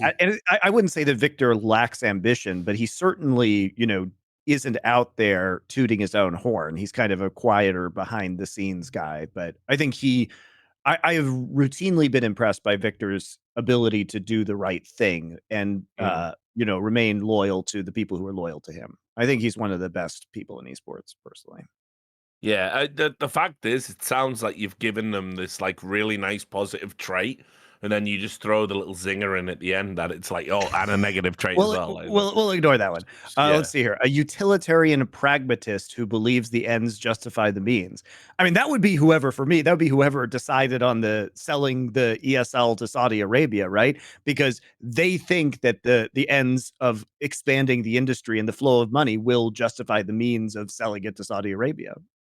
Whoever made those decisions. As far as I can tell, isn't that actually the base philosophy of almost everyone in esports? That like the ends justify the means. It is, isn't it? Yep. Pretty much. There's like one guy. Do you remember Knigget from of course, ESL? Knigget, yeah. You remember him? He was fucking he's the ultimate pragmatist. Because me and him used to often find ourselves like on the opposite side of arguments, but when I was a journalist, think about all the stories I did about ESL, think about all the deals I fucked ESL out of, think about I was just on their shit all the time. But I could always, like, some people took it personal and they used to get super sore about it, but he always understood that it was just all in the game. And so we used to get drinks all the time and talk about it, and he'd laugh and like he'd even tell me stuff that he goes, I don't know how you did it, but this was the outcome of what you did internally, like, and he would laugh about it, and I'd be like, yeah. And so he was like, I don't think he's at ESL anymore. I think he left, but he is undoubtedly, like, he was one of those dudes that when you talk to him, you just knew he was too good for esports to begin with. Like, he should be in American politics or something. Like, he should not be anywhere near our industry because it is a waste of his talents. So no one knows who I'm talking about right now, but it's him. He's the ultimate guy for that. Here's what's sad, by the way. Here's a random detail that only I can pull because it's from the Rolodex of esports history. When Knigget used to just be a guy who worked with Team Liquid and was like posting stuff on their website back in the day, he actually had this one bizarre little rant, which anyone who's a really OG fan might know this, if you might this reference. But what's mad is he actually inadvertently predicted the entire future of the esports industry, because he said back then that one thing he thought was really unhealthy about like internet culture was that if anyone ever saw a woman in esports, they would just say that he even admitted this himself. He said he would think in his mind, I wonder if she has nudes. And then he would like search, and the premise is you wouldn't find them, obviously, because it's just a person on the internet, but you'd think like, fuck, what's the internet done to me? The joke is, in the modern day, if someone's a famous person in certain areas of esports and you typed in their name and nudes, you'd find actual nudes that they're selling. That's how fucked the industry. He inadvertently sort of like fucking Nostradamus that shit from the future. Ahead of it on Twitch and the OnlyFans. There you go. Exactly. Yes. All right. A figurehead who is bestowed the title by the wealthy aristocrats. I mean, famously, this would have been Dustin Beck, Brandon Beck's brother. Isn't the obvious one Joe Marsh for this one? That's true. Am I missing some on that one? You haven't had to shield that one completely. I think I've got that one. Sorted that. Next. All right, next. A Machiavellian opportunist who isn't afraid to backstab anyone for power. Mykles Ihom's an easy one for that one. You know what's sad, Monty? This is what's crazy about like the arc that By the Numbers went on. At the beginning of By the Numbers, Nihon was the center. He was Sauron, wasn't he? But the joke is, like, by the end, we actually did comment many times, like, at least he has like sort of a rhyme and reason to how he fucks people, and he has like actually like clear, definable ambitions and goals. So by the end, you're actually like, one, esports deserves to get fucked by him, and two, it's like you're saying, I'd just like to know how he got away with it. I sort of want to know the other side of the heist movie. Like, listen, if you get away with it, fair fucks. What was the plan though? You know, what were you doing? Last time I talked to him, he even said he's still playing the game. He's like, I'm not very hands-on with Astralis these days, so I couldn't really. I love it. Yeah, it's like he's still playing the game. I so want to get him on the podcast this year. I really want him to come on, but I know he won't. But it's just like a House of Cards character. If people don't know, he just is. That's who he is. Yeah, it would be like interviewing like Kevin Spacey in character in House of Cards. Which, ironically, again, like what we were talking earlier, if you wait long, Underwood, Frank Underwood. Yes, Frank Underwood. Yeah. Ironically, in line with what I referenced earlier, give it enough years, Richard, you might be able to interview Kevin Spacey as Frank Underwood on your YouTube channel. It's not that. It's that far from happening, mate. It's gonna be like I'll know as well when I'm like, I need to pack it in, because it's like today on the Richard Lewis podcast, we've got Kevin Spacey, and then a little bit later on, Andy Dick. That's when I'm out, right? By the way, as well, I'll just say this as well. Even though I did like his character in House of Cards, if you know the real life things he did and was accused of, and why they took him off that show, that video he did at Christmas where he just went back and again is one of the most egregious media things I have ever seen. That's almost on the level, like media wise, of when like there's a court case and you know like the murderer like taunts the victim's family. Like that was so egregious, it was mad. Yeah, if you know the context behind it, it's not just a fun clip, guys. It's so nuts he actually put on the internet. That's almost like when you're in the middle of a PR storm tweeting, I am esports plebs. There you go. Like, yeah, it was full. Listen, Kevin Spacey would do a bang up job playing me in my meltdown during the Women in Esports. By the way, like, please, like on some significant anniversary of the I am esports tweet, I want you with next to a fire with a brandy or whatever. That would be sick. Going, now listen, guys. No, I should do exactly what he did. Because remember, he was doing that exact like shtick, so it was sort of like, now I know some of you might pretend you weren't happy with what I did, but I think you need me in the industry, don't you? You need a man like me to say that. I mean, I could actually do it. You're right. I should actually make an elaborate thing. If you even just pulled the accent out your ass as well. There you go. Perfect. There you go. Absolute bang on. Yeah.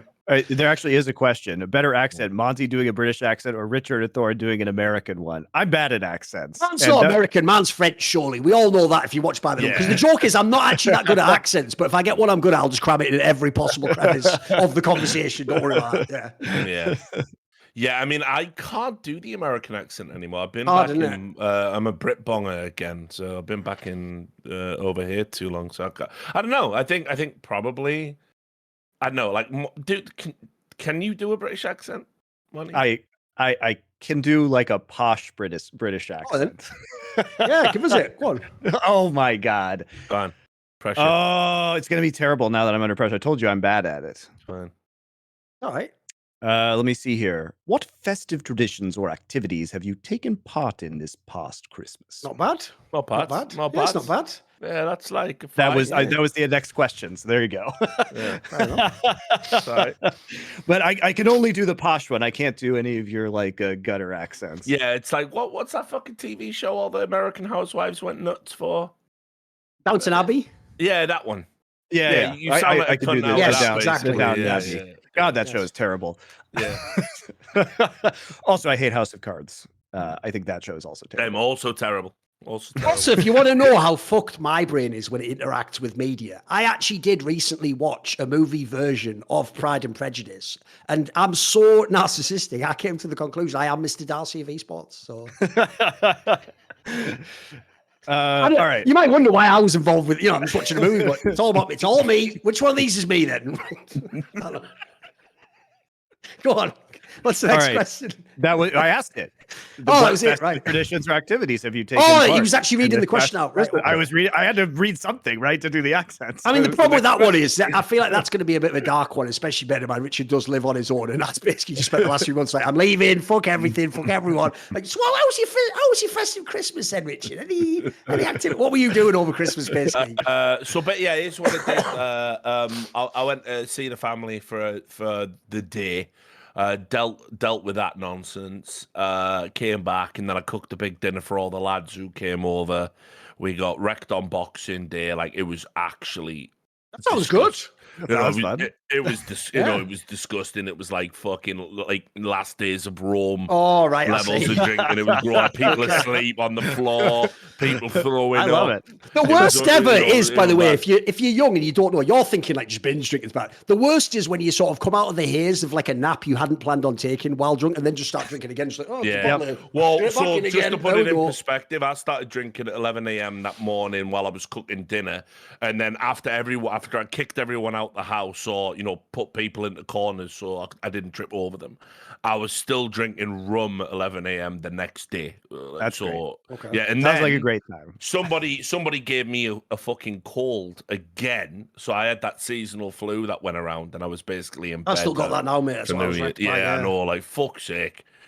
I've had COVID about 20 million times as well. Like, so it's just like, fuck, I can't be asked. Like, so I'll tell yeah. you, man's a good one. Because here's the thing, I'm not a super Christmassy person. I'm not but here's what I did do. Because just before Christmas, like I think it was maybe like a week or two before or something, they had this thing where SK did their like 25th anniversary party. It's where I took that ridiculous Instagram picture of me and Fallen doing like the heart with each other. Just because I knew it'll just torture all those fucking shit Brazilian fans who were like, he hates you, never do anything with you. It's like, I could get an interview like that, you fucking twats. But okay, Corral a Bravo, be scared of my interviews. Because that's another thing as well, by the way. Brazilian fans are so whack, they'll tell you, I come from a favela and I'll kill you if you come here. And you go, that's a bit fucked up. You sound violent, like you want to kill me. And no one said anything about killing you. Like, it's that game just played 24/7. So here's what I actually did do though, and it's so on brand for me. You'll love it. I actually went to Cologne to this SK 25th anniversary, and then while I was there, I just stayed for a couple of days, checked out those Cologne Christmas markets. You think that's great, isn't it? Glue wine.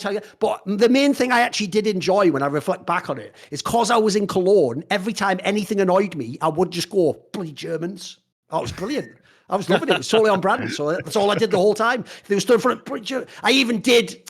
I've never actually done this, by the way, but I did do that thing as well, where if anyone was going to fuck with me, the temptation not to pull that trigger and just go, so what was your granddad doing during the war? Because part of me's always wanted to say that as a mad lad, like in a movie, but I couldn't pull the trigger on it. It's all. I couldn't pull the trigger. Unlike their granddad, maybe during World War II. Who knows? Who knows? No one knows what they were doing. They never answered the question, bloody answer the question, Tom said. What did you do, Monty? You must have done some shit. Yeah, You go skiing or something. Yeah, I did. I drove out to Colorado with my family to see my parents and had a very nice family Christmas. And I went skiing for a couple of days, and I got really drunk with some of my friends from back home, and it was a great time.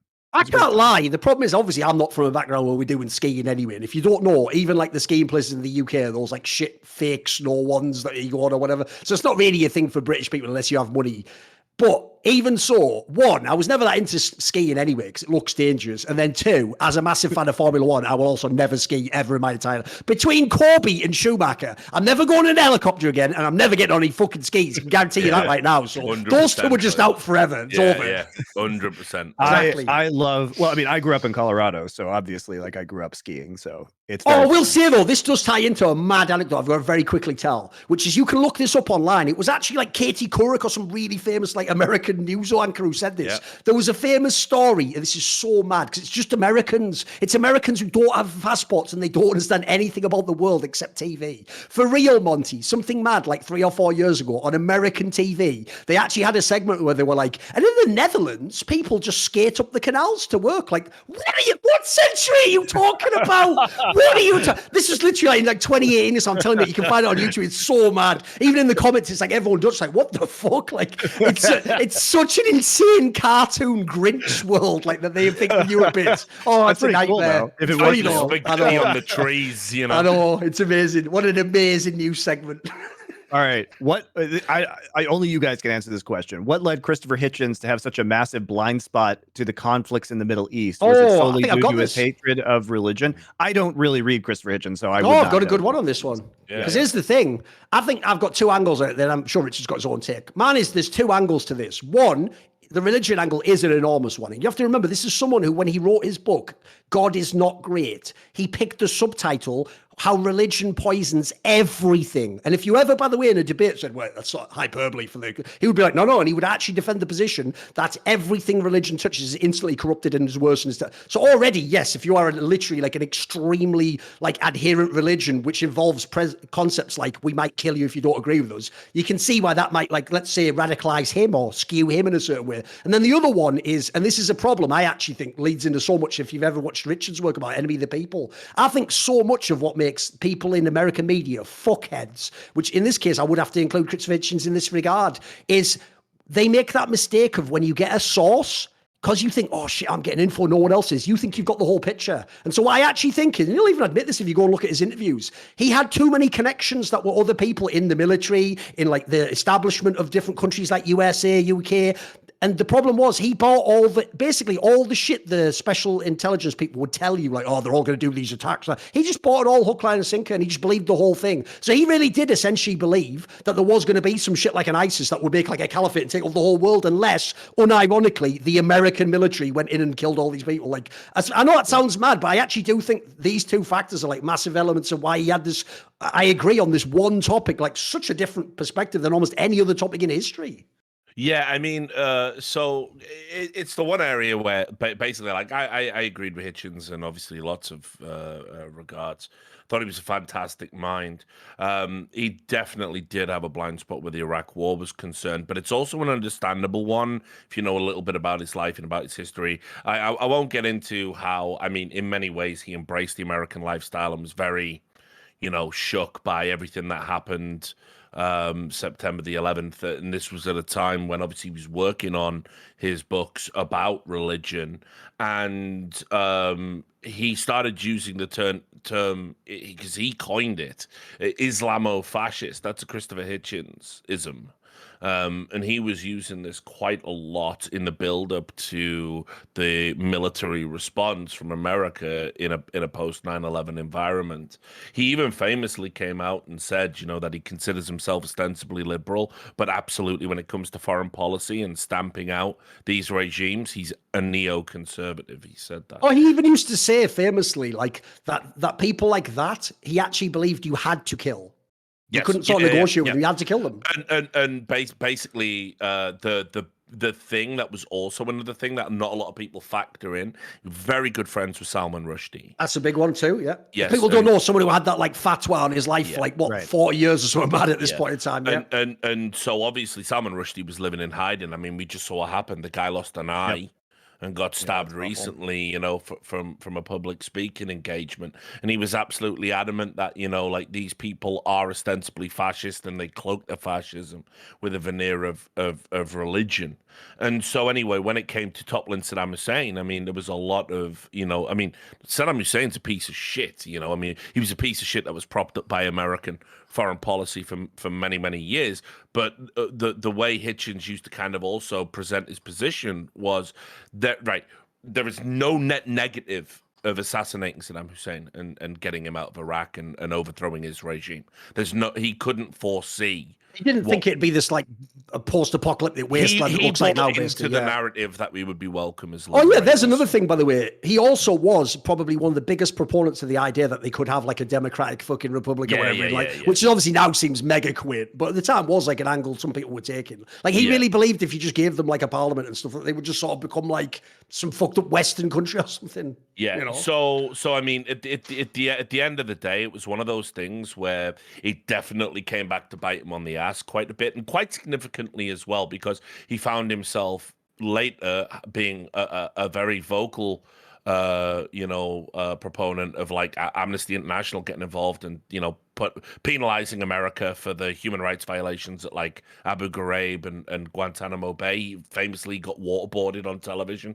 If people remember that, because he wanted to endure the torture that George Bush had sort of signed off on. So I mean, it definitely made him look like a bit of a fool, although he never renounced his position. Oh no, never did. He just doubled down if anything. Yeah, exactly. Yeah, and he got called out multiple times in Q&A and stuff, because that was what predicated the whole Galloway debate, right?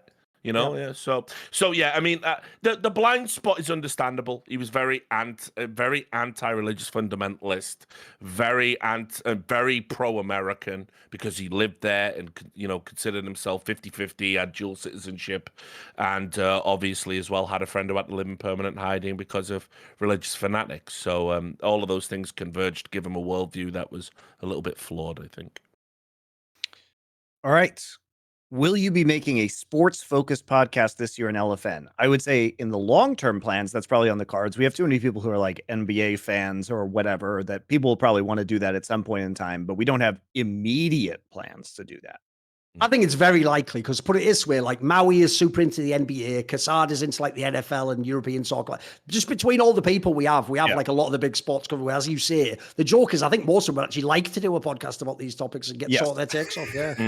I think at some point, I'm a big NFL fan, so I mean, there's everybody on this show is an NFL fan. So yeah, I think probably that will be in the long range plans. What are your thoughts on Aleksib and OG CSGO team? To me, he seemed like the leader who made the team greater than the sum of their parts. Do you share this view? Aleksib in OG. That's basically my take, I'm part of it. I will say I am biased because I got to on two different tournaments here, the comms. So in Flashpoint, Like the difference is a lot of other people, I'm just speculating what they do, or I'm hearing from like a teammate, some scuffed version. I can actually just hear them talk there. So all I'll tell you is it was quite impressive. And then I did think in that team, I think this takes aged amazingly. I always told you Issa wasn't that good, and Mantu's like it's good but not that great. Come on, mate. I always thought in that team, I think it's egregious as fuck that when that team was like at one point in time number 6 in the world, people were like, it's not that good, it's not winning. It's like, look who he's got. Like, how many of those players were ever top 10 on HLTV in a year? You know what I mean? Like, put it so I'll make a prediction now. Already he had a decent little squad with this last NIP squad. He's just got this head trick guy. Yeah, probably takes like a year to warm up like MonteCristo. I think by the end of the year, he'll be like top 4 team. There you go. There's a prediction for you. So I think he's mustard personally.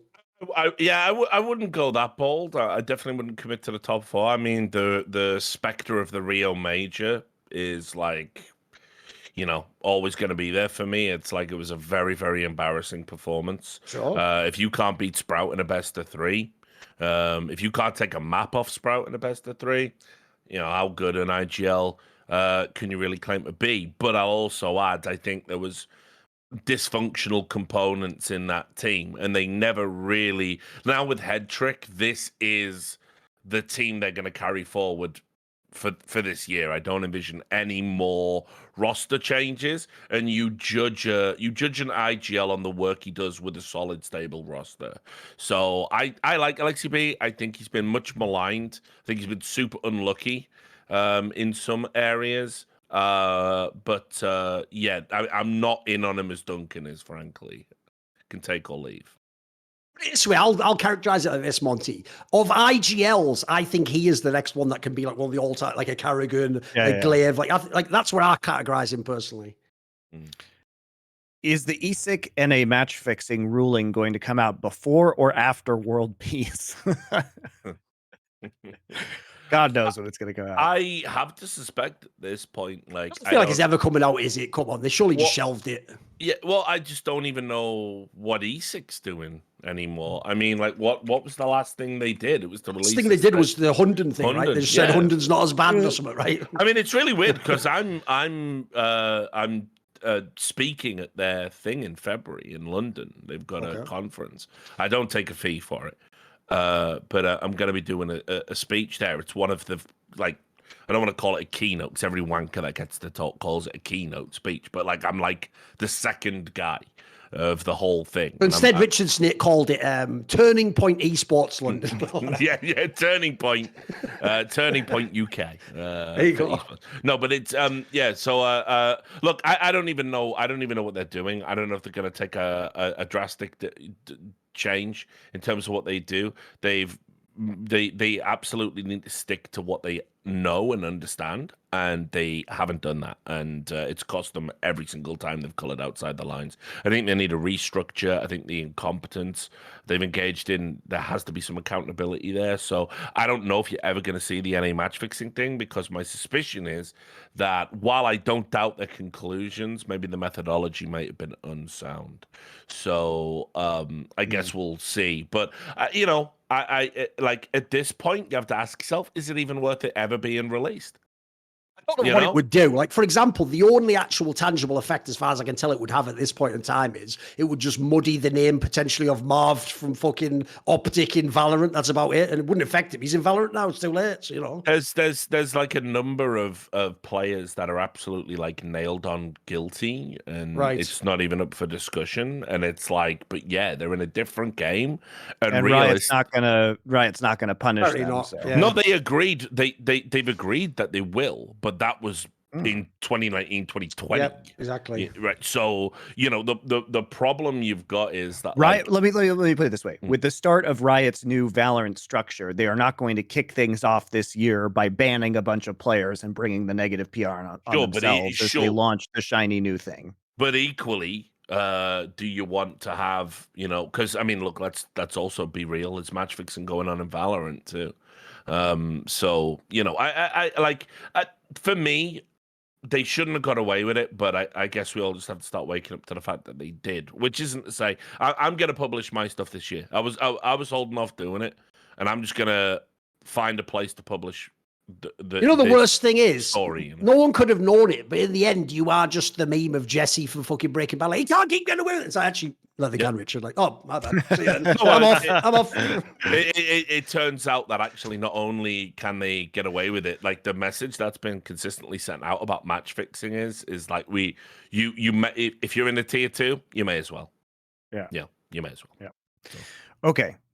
How much of this esports market correction do you think can be attributed to FTX or crypto's crash? I think it accelerated things because teams were definitely, and organizations were definitely using crypto as a bridge to whatever the next thing is, or hoping that it would insulate them through a recession where they could get money and then maybe they wouldn't need to take additional venture capital. But I don't think it did a lot, if I'm going to be honest. I don't think it's that big of a deal in terms of the market correction. Yeah, it was going to happen at some point regardless. The bottom line is a lot of people, like, so let me phrase this delicately.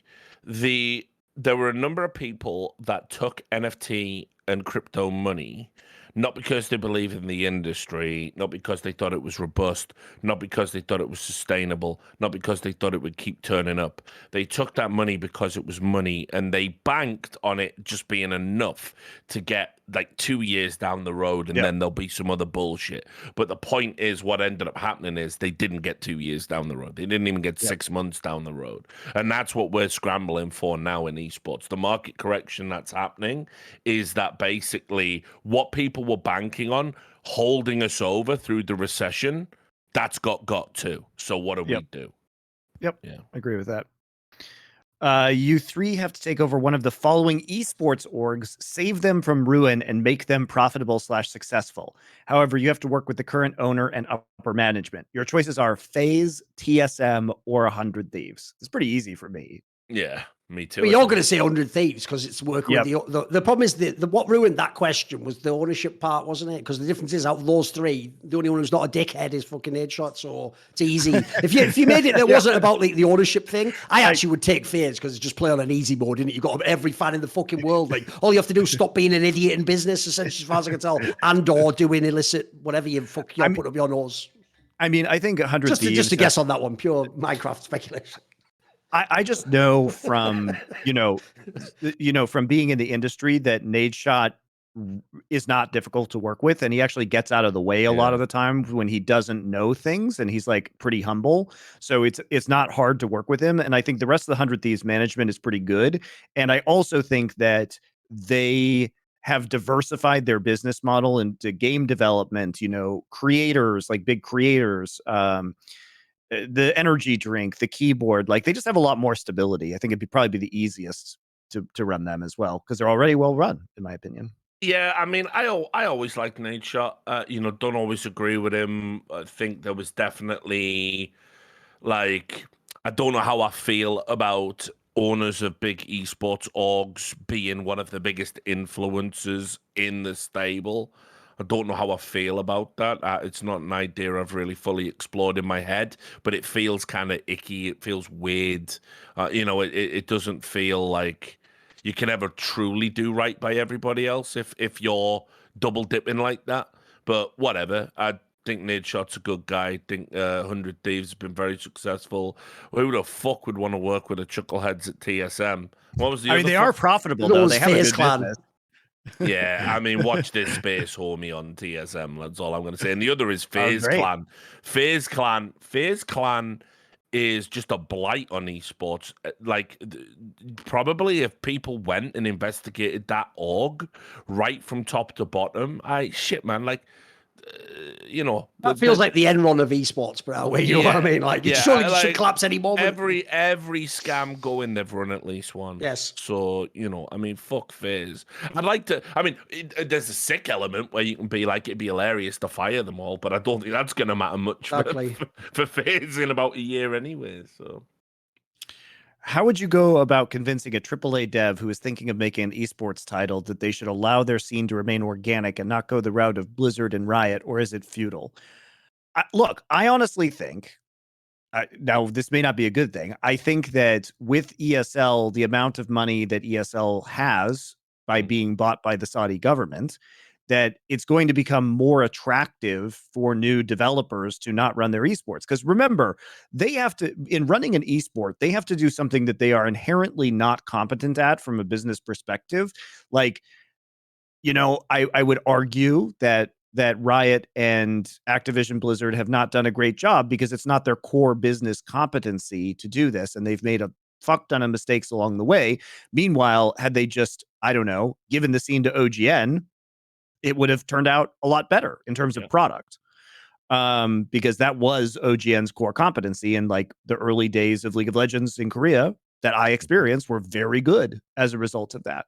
So I think now that there's going to be an option of something that, somebody with a lot of money who can also help defray costs and who may run esports either with no profit or even at a loss, potentially, like ESL might run esports at a loss just to continue to develop their market share and to help own these spaces. I think in time it will become more attractive for publishers to not run this because many of them have realized themselves that they don't really want to run it.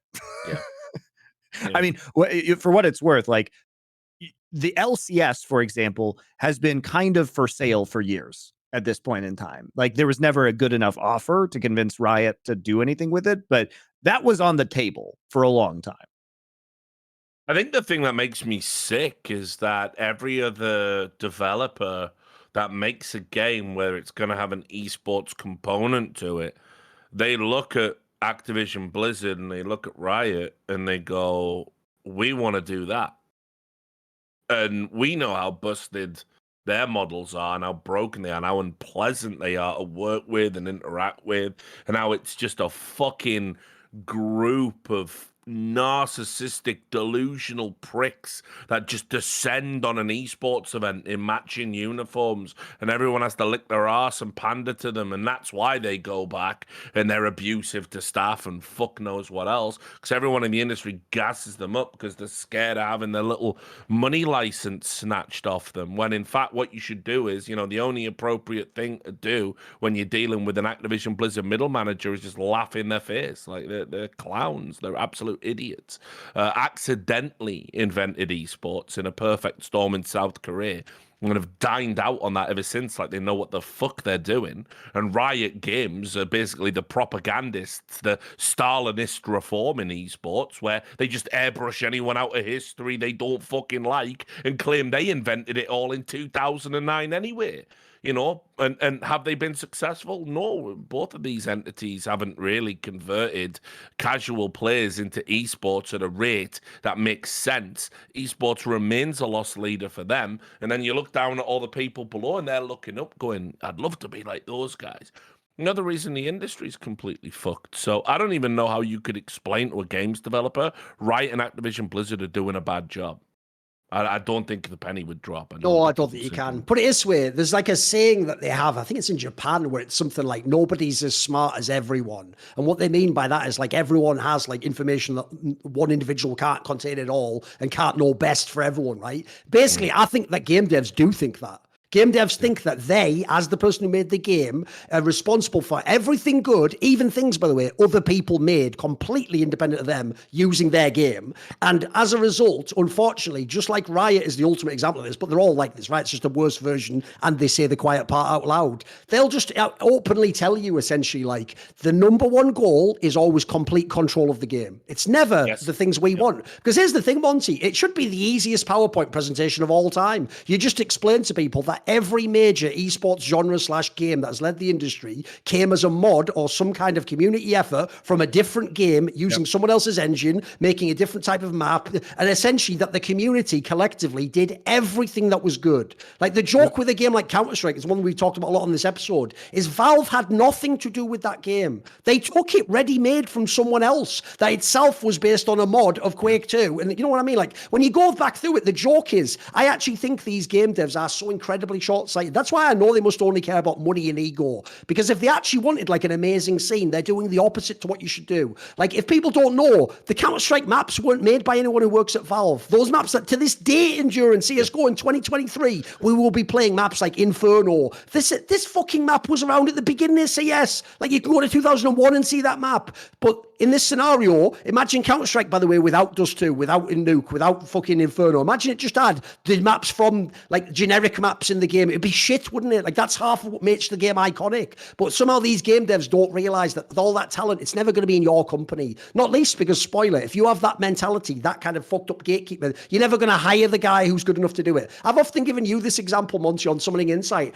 I think one of the examples that really keyed me into this was being a UFC fan. Because what I found was I used to think it's because the UFC just hadn't put enough money into like media. And I realized, no, the UFC will never, when they make their highlight package previewing a fight, be as good as the best fan. The best fan is just going it from pure passion, and he just loves the sport. That guy will always make the sickest fucking preview for the big fight with all the clips. You can get the bet. You could literally hire a guy from Hollywood, from NFL. They'll never be as good. They might have the tech, but they don't have like the drive. So unfortunately, I think it should be an easy sell to tell these people. Essentially, if you just open it up, people will make the game for you. They'll make the maps for you. They'll make the scene. They'll figure out the rule set. Remember, Counter-Strike wasn't spawned as a 5v5, max rounds 12. You know, they'll figure everything out for you. But instead, all these fucking idiots have to just reinvent the wheel themselves to make their wheel TM. So, and the joke we've always said about Riot is they're still on a fucking square wheel, just going like, it's better than nothing. Like, brilliant. So sadly, I don't think you can. I'm rich. I don't think you can convince them, I'm afraid. I don't think it's possible.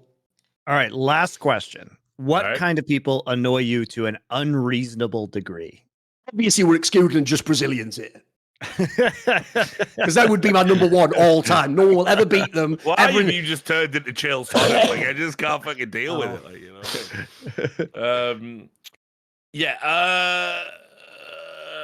I don't know. I mean, look, man. I've tried to get better with it with age, but like the thing that fucking really boils my piss, and I need. It's still there. I'm better. but it still sickens me to my core, is people who they got something they want to talk about. They've got a preconceived notion, an idea that they're just desperate to get out, and it's there, and they're always ready at the drop of a hat to talk about it. And so what they do is they go on the internet and they see things that like maybe contain. So if the sentence is, like, we need to do something about fractional reserve banking, right? That's the sentence in their brain they're really agitated about. And you tweet out something going, it's great to see the banking industry bouncing back. And they reply with, but what about fractional reserve banking? I'm like, I'm not talking about that. I'm not talking about that. That's your thing. That's your thing. But they immediately hone in. They see one word and they tunnel in and they just talk about that shit and they hit you with that shit. And it's like, dude, it's in your brain. Like that fucking breaks me. Like every argument I've ever been embroiled in the internet is someone doing that to me, or it's someone in the YouTube contents, and I'm going, but I didn't say that. Show me where I said that. And they just keep on waffling on about the thing that's important to them, but definitely not important to me because I never fucking talked about it. So yeah, That's why, by the way, that's where, to me, I noticed where Twitter became totally intolerable, is at least the annoying people were your fans in the back of the day. In the modern day, this, by the way, when I noticed this, I've never again just replied to random morons ever again on the internet. When I found out that in the modern day, with the way the algo works, these people are just being served your tweet. They're not even from esports, just to get angry and annoy you by saying the shit that Richard said. Like that. That's what like my joke is this. This is my analogy. What esports used to be like was like, and there's a really boomer reference, but it's for you guys, not for the fans, was like an IRC pickup channel where you play Dota with your friends at the end of the day, and you have a crew of people, and maybe one guy's slightly annoying because he's someone else's friend, but at the end of the day, 9 out of 10 people in the game are pretty cool. Now, esports/Twitter is like the Dota 2 matchmaking system, finding you 9 people who want to fuck your ass and don't care about you or winning the game. Like, that's what Twitter's like now. So like, who the fuck would join up? Who would queue up in that analogy is what I'm saying. Yeah. So anyway, I'll give you man, because man, basically, that's a similar one. I hate people where essentially they're just looking for the word that they wanted to have a rant about, but you weren't even addressing ever. That is a massive piss. That pisses me off. But I would say a bigger one overall. This is like a very specific pet peeve, but this really does annoy me a lot. It's where people will take a statement about anything that is controversial, but the statement itself is not controversial. You might have seen this recently with a certain sports figure. You'll know exactly what I'm talking about. So even though there is nothing you actually can get upset about what they said, you actually construct a totally fantasy version of them, have a conversation with them, and then explain to everyone else. So I'll give you the example. I've done it myself. Years and years ago, in like 2015 or something, there actually was some sort of like terrorist bombing in, I think, Belgium, I think it was, like when we were at some DreamHack, right? And famously, when I was tweeting while working a DreamHack event about the matches, people from esports, Monty, were replying to me like, not really the time to be tweeting about that though, is it? And it would be like, so now you're now implying that when I say like envious beating luminosity is good, I am telling you I explicitly don't care about a terrorist act in a totally unrelated country. So basically that is like the general approach. I mean, you might know this one. One of the most egregious versions, I'll give a very quick anecdote, was in the Overwatch League in 2016 or 17 or whatever it was. I think it was 2018 actually, maybe. You remember in the first season of the Overwatch, that player who was one of the star players of the Boston Uprising, Dream Casper, got kicked out of the league and eventually arrested for potentially like trying to like groom an underage girl, right? Now, as a journalist, you have to understand, I would be absolutely bereft of all journalistic ethics to the second the story breaks of like, he's got some leaked DMs to go, he is a paedophile who should be in prison. That would be an outrageous statement for a journalist to say. So I intentionally didn't address the sexual assault. What I said was, because he was, as you know, Monty, he was like a nobody guy who was an up-and-coming, like, real bona fide star from the fucking West as well, by the way, in a game dominated by Koreans.